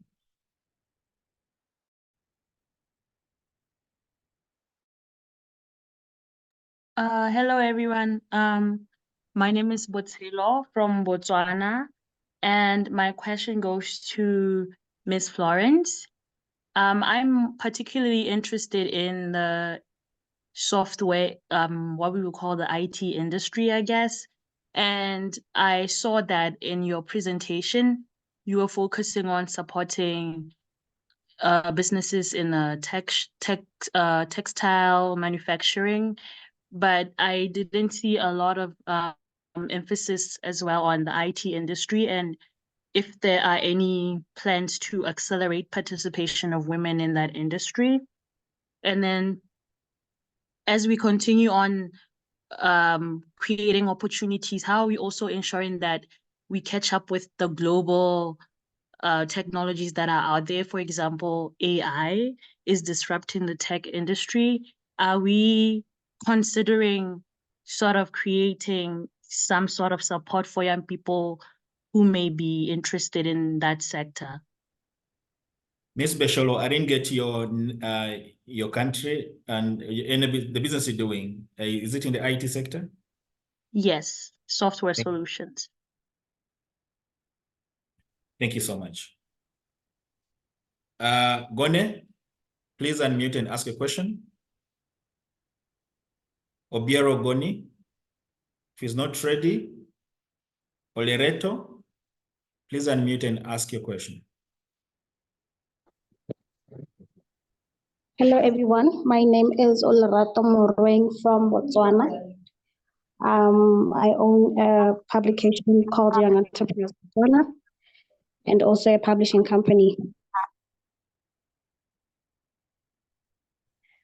But my interest is moving into several organizations, and I wanted to ask, how do you assist people or organizations that advocate for AfCFTA? Because here in my country, we are still lagging behind in terms of international trade or intra-African trade. So how do you assist people who are trying to encourage young people and women to be expert traders? Thank you. Thank you so much for the question. I also want to give the opportunity to Kennedy. Kennedy, please unmute and ask your question.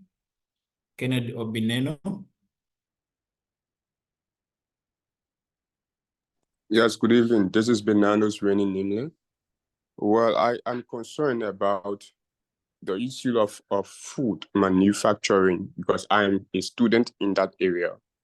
And I want to know as to whether the AfCFTA, the component that has to do with women and youth, whether it includes anything about improving or expanding the number of young people that are involved in the food industry or the food engineering professional field. Is there any developed policy or anything in that policy that centers around developing youth professionals in the food engineering area so as to contribute idea to enhance Africa's food industry?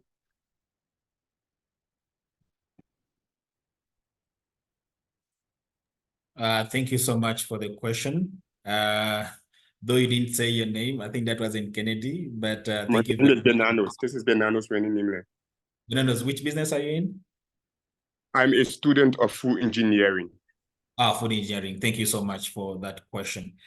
I want to call upon Gone. Are you back? Gone, can you ask your question if you're back? If you're not, then I'll give the opportunity to the facilitators to respond. I see so many other hands. We're going to go for round 3. Ms. Florence, you want to go first on some of those questions? Okay, thank you very much. They are very interesting questions. So I'm seeing the much interest that our young people have for the AfCFTA. It's good to see that. There was a question on IT industry supporting businesses. So I don't know, we have a protocol that's dealing with digital trade and digital products. So this is for protocol, though I'm not an expert on that, but what I can say is that there's a protocol that's dedicated, and it also touches a component on women and youth in that protocol. So we are also, through that protocol, we are encouraging digital trade and our youth to participate in digital trade. So if you've seen from the highlighted value chain, textile industry is one of them. So we've seen that despite us advocating for the participation of the youth and the Africans in the textile industry because it's got great potential, we've seen that it's difficult for our young people, especially young women, to get the same benefits that our main folk are getting. So these are through this value chain, we are also going to advocate that there's equal pay, equal opportunities, and equal platform granted to youth, both men and women, so that there's the potential of this industry are realized. And then through creative arts and film industry, of course, it's not covered under our protocol, but I know different agreements are going to ensure that AI does not interfere with the talent of the people, because if at this we are an emerging economy, Africa. So if we were to bring in the aspects of AI, they're definitely going to disadvantage us, and they're going to also disadvantage the job opportunity. But in an innovative way, we are not saying AI, our young people should not take advantage of AI and be innovative. So AI is something that's going to be brought into consideration under these negotiations at a later stage, but as of now, it has not been incorporated in the discussions. But it would be interesting if I may invite you once the protocols are published, so that you take note that there's a protocol that is dedicated on digital trade, and you should be able to familiarize yourself and see how, as an IT industry, you'll be able to benefit from this. On Lerato's question, I'll speak briefly on it, and then I'll invite my colleague later on to come and highlight further. Honaya, you may assist me on this one. She was saying that advocacy on AfCFTA is very low in Botswana. But through the implementation of the agreement and the implementation of the Women and Youth Agreement, we're saying National Implementation Committee, which I know Botswana should have a National Implementation Committee of the AfCFTA. They should incorporate young people. They should have a representation of young people. They should have a representation of women, so that all decisions that are made with regard to intra-Africa trade, with regard to AfCFTA implementation, our young people, our young leaders, and our women are made aware of. Then there was another question from the student on food manufacturing. If you saw from my presentation, I highlighted that it's important that we have access to quality education. For us to be innovative, for us to improve, for us to put value add to the agriculture or agro processes that we do have, and that most of our women are involved in, we are also encouraging that our women and our young people go to school, and one of them is this food production. Through food production, we're going to encourage value addition, Through food production, we are going to encourage research and innovation, which is also good for Africans' nutrition and also good for trade, so that we have different types of development on our market that are also going to encourage employment creation and so forth, and also expand our research and development. So through the support at national level, implement that we do need quality education, and we are also promoting innovation. These are some of the things that we are going to incorporate, that our young people truly also engage in issues of engineering, food engineering, and other level of technology that are needed.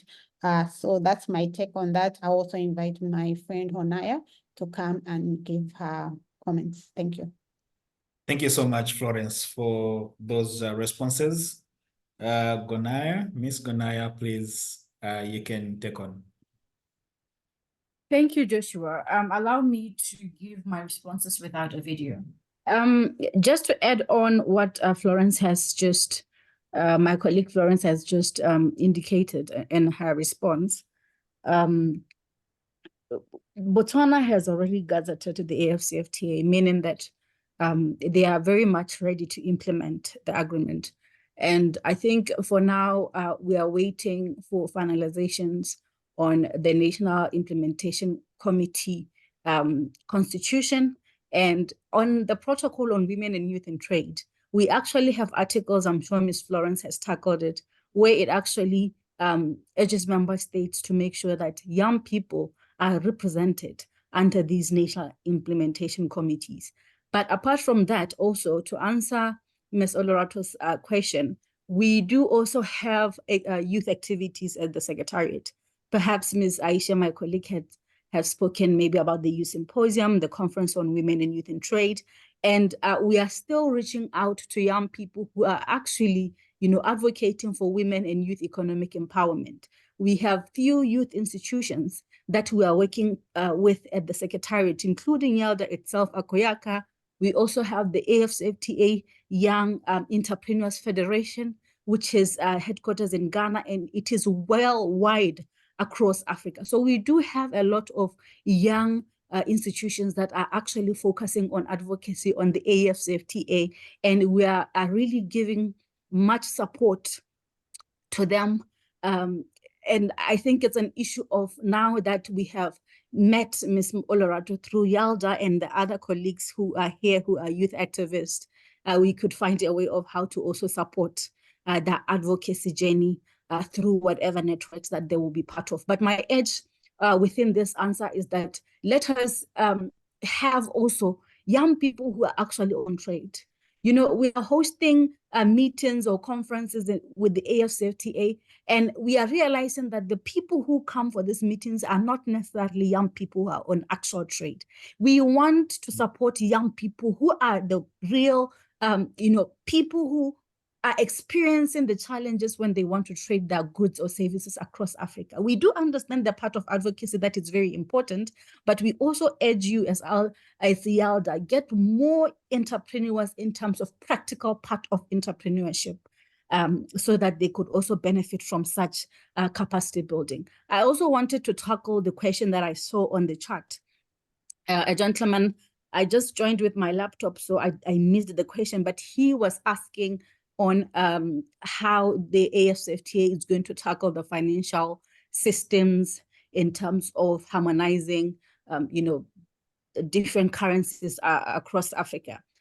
Within the operational tools of the AfCFTA, if my colleague Aisha has also mentioned it, the AfCFTA has developed in partnership with Afrexim Bank, the Pan-African Payment Settlement System, which actually, if you go back to my my presentation, within the Lagos, actually the Abuja Treaty, objective number 6, where it was also urging member states to come up with a one monetary financial system that can actually facilitate the AfCFTA. So the Pan-African Payment Settlement System has been developed. And this payment settlement system is the first ever that actually will allow traders under the AfCFTA to be able to sell their goods with their local currency. Meaning that if you are in Botswana and you want to sell your fabric to Ghana, you can actually, a Ghanaian can buy their goods in Ghanaian cedis, and a Botswana selling the fabric can receive that funds in Tswana Pula. Almost 12 central banks have actually implemented the Pan-African payment settlement system. The AfCFTA is still advocating for more central banks within Africa to join, but I'm very sure that even within your local bank that is closer to you, you will realize that that bank has adopted the Pan-African settlement system. But also through the guided trade initiative, it's also going to help us to see the challenges that we are going to experience when we use this platform, and so that it can be developed better. So I think I was just trying to answer the question that I saw on the chat. And the other question was coming from a gentleman in Eswatini. He said he's based in the clothing industry, and he buys his stock from neighboring country, South Africa. And yes, and then he indicated that Ms. Florence spoke about the certificate. Okay, this one is for Florence. Maybe Florence, you could take over this one. That includes perhaps the ministerial regulation we are developing. Thank you so much, Gonaya, for that. Ms. Florence, you want to come in? Maybe before Ms. Florence, Ms. Achese, do you have anything to add on? Yes, I've seen on the chat people asking for the youth program. So from what I know, it was under CTG and UNDP. So they advertised this year was the first cohort, but we're working with the Secretariat to have many more to come. And we'll keep you updated. Thank you so much.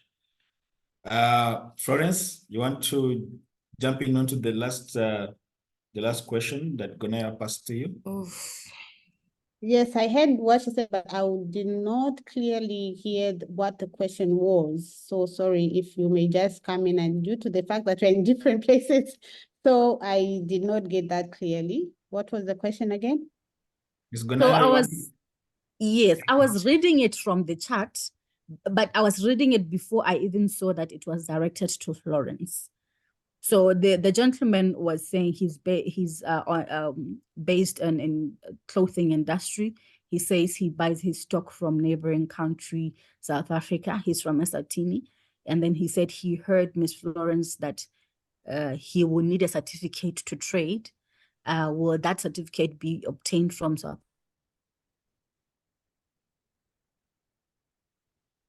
Thank you so much, Honaya. I think I have lost you. Can you hear me? Yes, we can hear you, but we've lost Gonaya. Okay, I think I have seen the question at hand. So the question, it says, my name is Seveneli from Eswatini. I am based in the clothing industry and I buy stock from my neighboring country, South Africa. I heard Mrs. Florence that I will need a certificate if I want to trade. Will the certificate be obtained from South Africa or Eswatini? So this is how it happens. When a product is being developed, there's a threshold or the level which it has to say made in Africa. Because we don't want the AfCFTA to be able to benefit third parties. For example, you find that you may be ordering or getting your clothes, which is your input in your production, from South Africa. But if you follow it, you find that that actual cloth is made in China. So in such a case, we are going to assess to say, what level of value add have you put into this cloth production for now to be called an African product? So we really need to be careful about this. It's how much of a product is made in Africa. So if the small percentage, because there's a threshold, if the small percentage of it is what's made in Africa, the larger component is imported from elsewhere, it will not be able to meet the standards or the layout of the rules of origin. So when we buy our products or our inputs, how much have we worked on it to be called a product from Eswatini? So for example, if the cloth comes from South Africa, then maybe 70% of the value add is from the people in Eswatini. Through the identification, we are going to call it, oh, this is a product produced in Eswatini. And if it meets the standards of it being called Eswatini, then it's going to meet the rules of origin. Thank you so much, Ms. Florence, for that. I'll request that we go for our last round of questions. We're supposed to end at exactly, on my side, it's 10 p.m. So the last round of questions, I'll request Eugen to unmute and ask his question.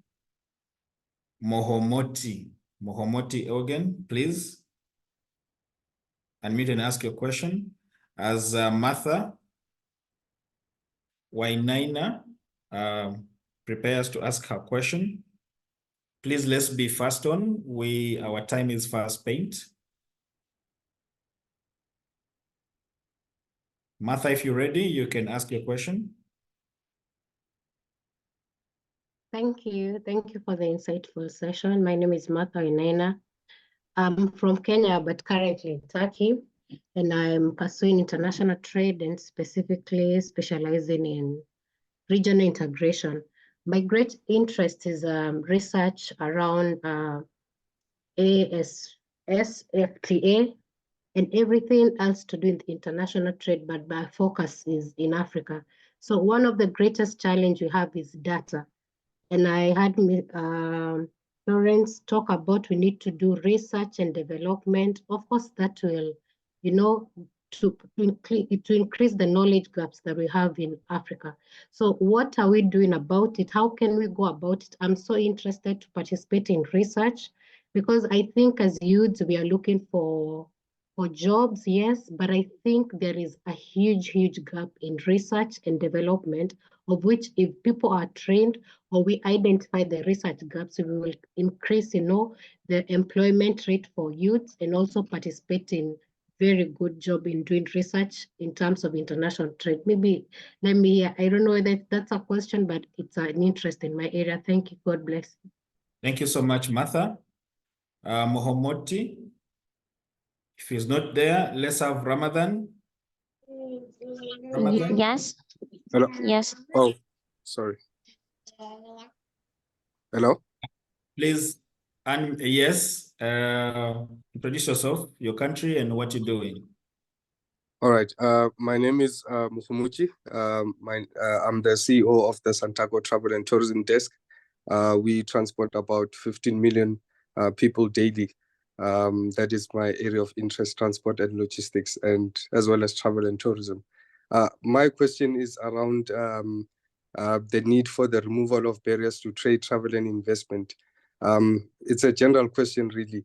Has the Secretariat considered establishing a continental roads management authority, which would provide the necessary infrastructure, accessibility, and security to ensure seamless trade and travel and investment? That's my question. Thank you. Thank you so much for that question. Let me have Ramadan. Yes, good morning.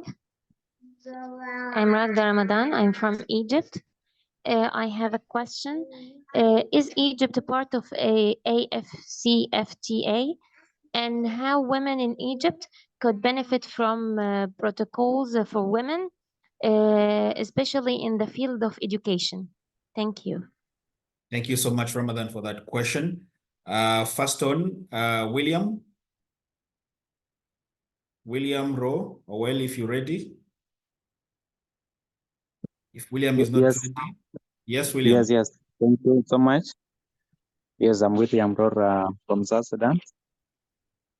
And my question goes direct to Ms. Florence. on intra-Africa trade fair. What criteria are used to prioritize the participation of women and young entrepreneurs in the intra-Africa trade fair? Thank you. Thank you so much. I hope you got Oseni? me. Thank you so much. Oseni, please. Faidatu, Oseni Ojeke, Ojek, please, Ajok, I think that's the name. Please unmute and ask a question. Good afternoon, everyone. Good afternoon. Okay, my name is Fayato Osene from Cote d'Ivoire, and my question is, do you have a representation in my country, Ivory Coast? And the second question has been already asked. I want to know how women can be participate. How can the women participation can be facilitated by in the EFCC? Thank you so much for that question, Oseni. Lastly, I'll give Emmanuel Biago. Emmanuel. Hello. Yes, Emmanuel, we can hear you. Okay, thank you for giving me the opportunity. I'm speaking to you from Liberia, to be specific, Monrovia. I was asking in regard to WELOT. There is a branch of the organizations in Monrovia, even though we haven't an online meeting, but I believe it is necessary that we have a contact person within my country to even have detailed information in respect to the objective of the organization. Thank you, sir. Thank you so much. Lastly, I'll pose my question to Ms. HSA. Why don't we have all the countries in the African Union?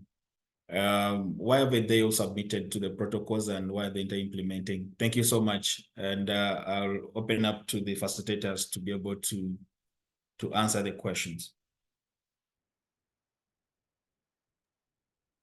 Ms. Gonaya, you want to go first? Joshua, please allow me to go on some of them. Okay, sure. Right, so on the research, this is one of the first I've noted.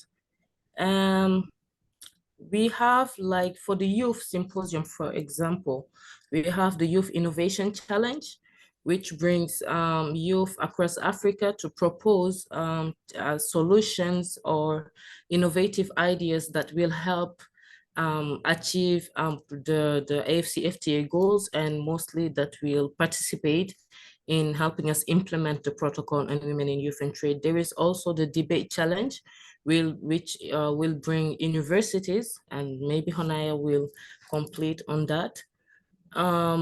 The universities will have like a debate challenge on the symposium. Aside, the Secretariat is working with a number of partners to achieve the goals. So amongst them, we have the African Union Commission Directorate, so the one on innovation, research, etc.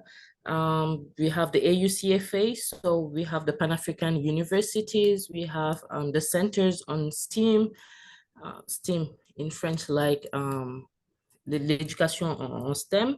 We have the DVET programs, so all these programs are meant and with in collaboration with, we can bring our concerns. So we'll want maybe the youth to have more access to entrepreneurship and trade, maybe notions in early stage at school, maybe invite the universities and other research stakeholders to participate in achieving. So the protocol on women and youth and all the other instruments bring space for research, bring space for innovation, and encourage the women and youth to participate in that.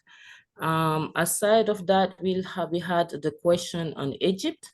Yes, Egypt ratified the AfCFTA agreement in 2018, I think. It was one of the early members. So yes. And for the intra-African trade fair, yeah, they said what was the participation of women and youth. I think they have, they bring exhibitors, so women and youth exhibitors to present and to promote their product and to help them also have access to networking and to find funding partners. So yeah, I don't know if you have others for me, or I'll let my colleagues complete. Thank you so much, Achese, for that. Thank you. Yeah, she's covered a number. So I'll just run through some of the questions that I got. Someone said participation in research. So the AfCFTA brings an opportunity.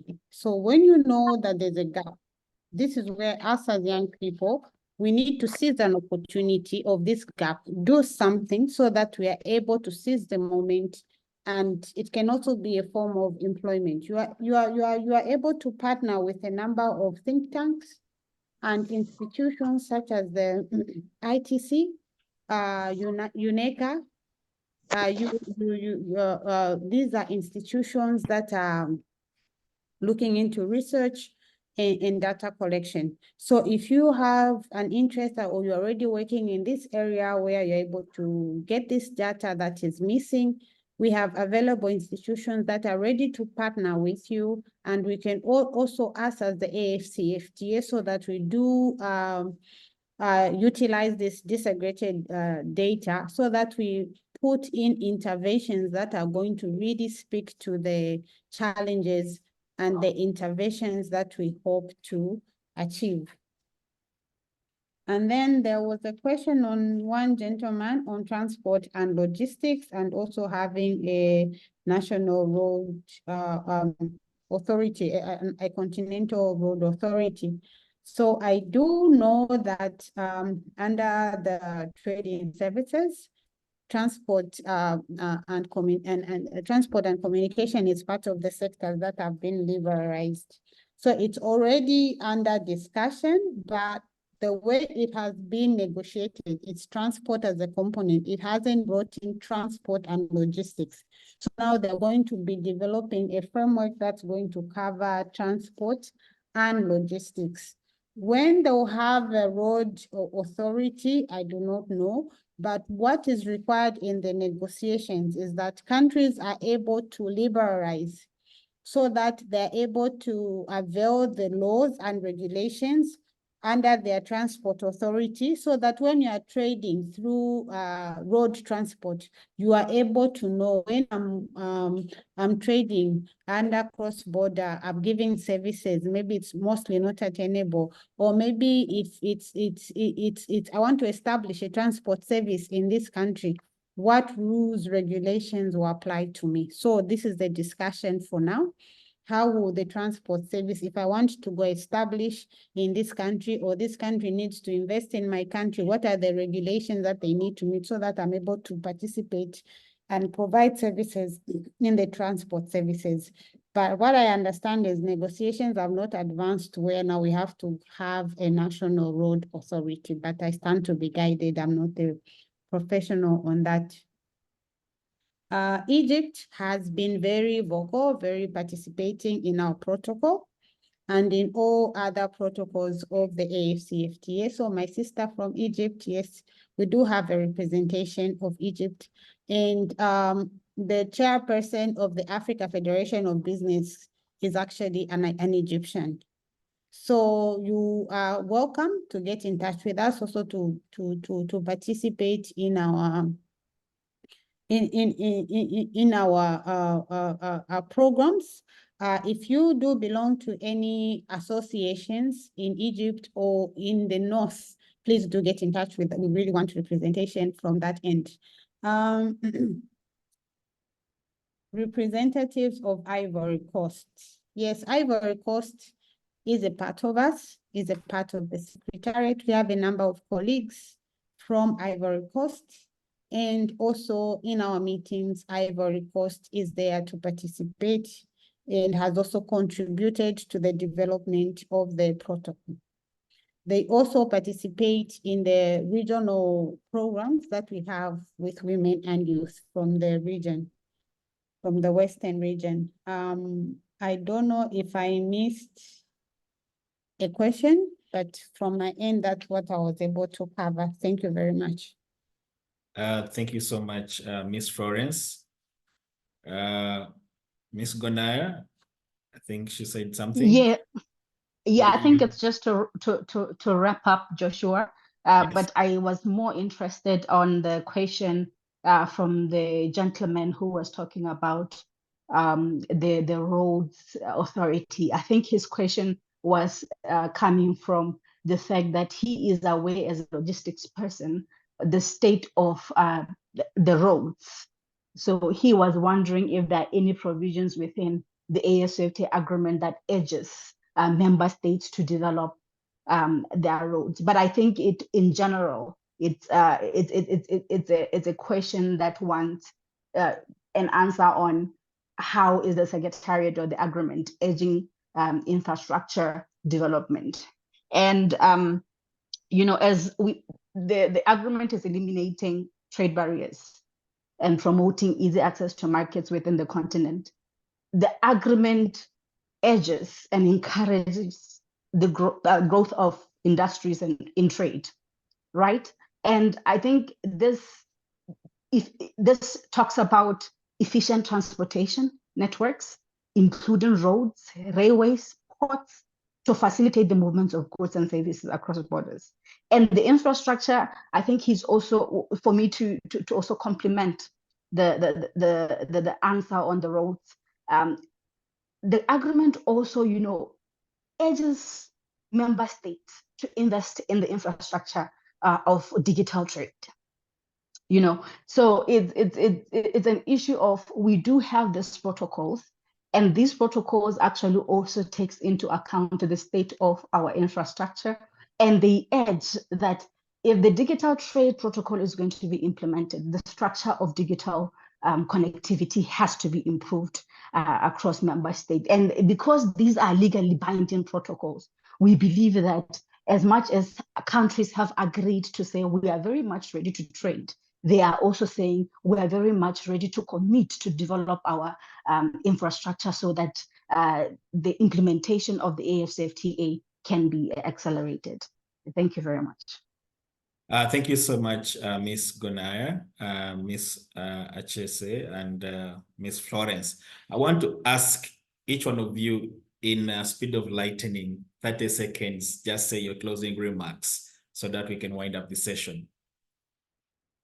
I'll go with Florence first.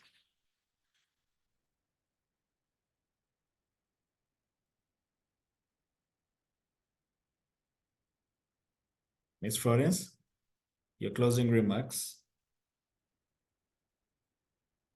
Okay, while we're waiting for my colleague, I think from my side, it's just to, of course, appreciate YALDA team and actually, convey our gratitude from the AfCFTA Secretariat on the work that you're actually doing when it comes to youth advocacy in terms of the AfCFTA, and also raising awareness on the AfCFTA agreement itself, together with the protocol on women and youth in trade. But mostly to the young people who are part of this call, the protocol on women and youth in trade is one of the first ever protocol to be actually negotiated by member states that actually takes into account women and youth who are into cross-border trade. I did my second master's in international relations, and my thesis was actually focused on assessing how the WTO GATT agreement actually missed the opportunity to include the provisions that actually gives preferential treatment to women and youth, and particularly I was focusing on SMEs. And I found out that there are actually working groups under the WTO GATT that have tried for so many years to propose frameworks that can include women and youth and SMEs within the WTO GATT. And member states were actually not willing to listen.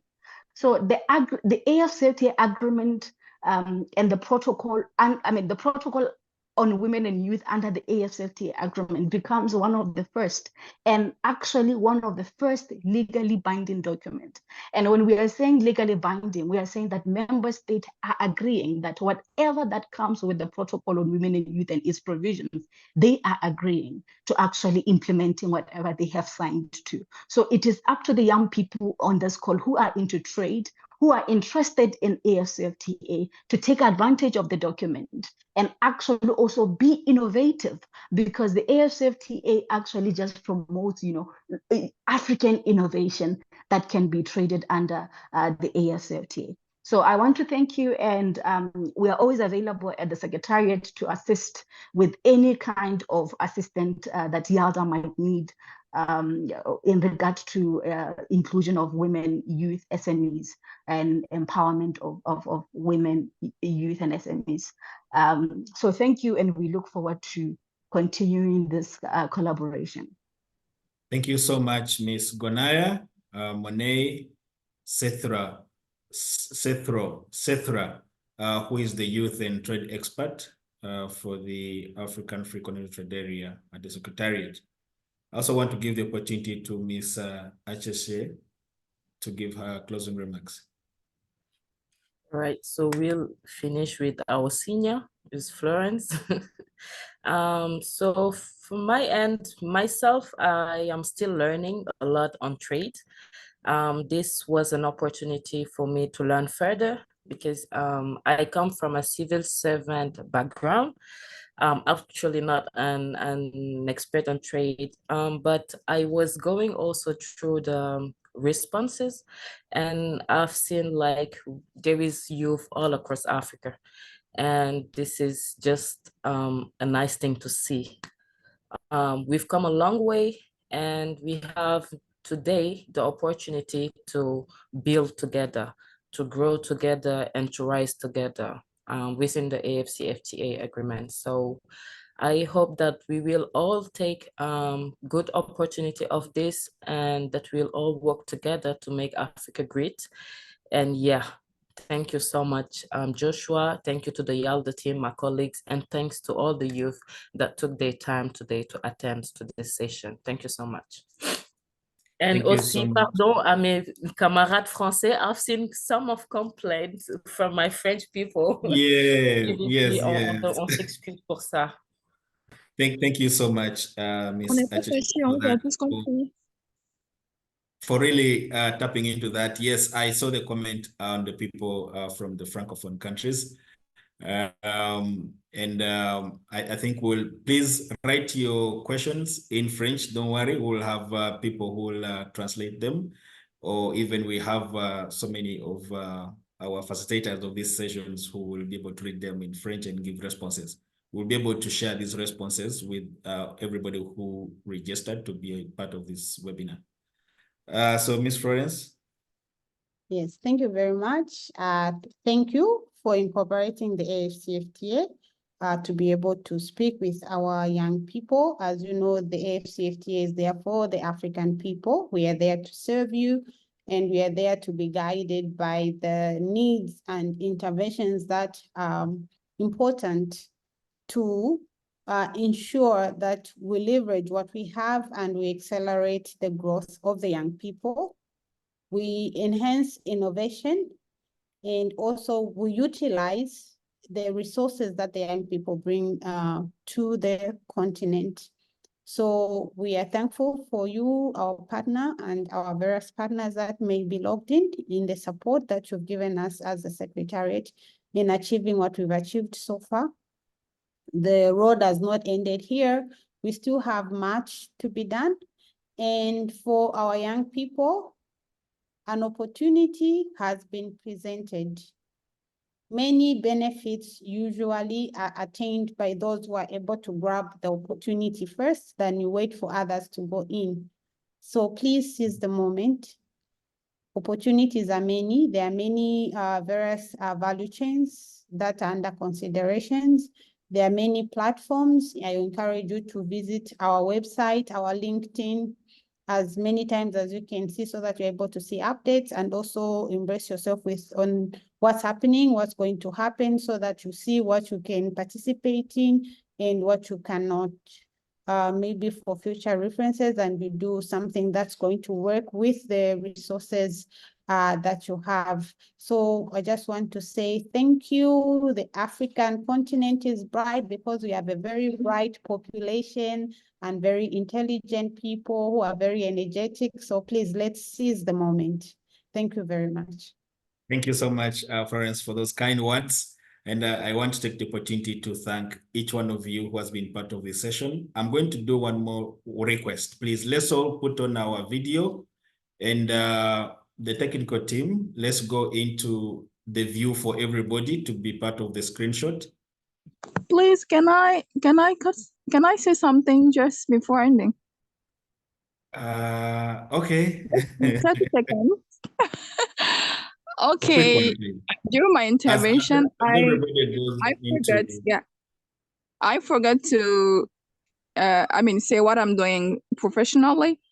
So I'm a translator and an interpret from English to French and vice versa. So I just heard someone saying that another time maybe you'll be inviting some translator or interpreter here. So I would like to volunteer as an interpreter for the next session. I'm from Cote d'Ivoire. Yeah, I speak perfectly English and French and another African languages. Thank you so much. Thank you so much. That is noted, and we'll be able to utilize your skills in the forthcoming. And that's what I call seize the moment. Exactly. Thank you so much, Florence, for that. Members, let's put on our videos just to make sure that we can take the screenshot. The technical team, if we can be in a view mode where we can all of us be on the screen, so you take this screenshot. In a few moments, please.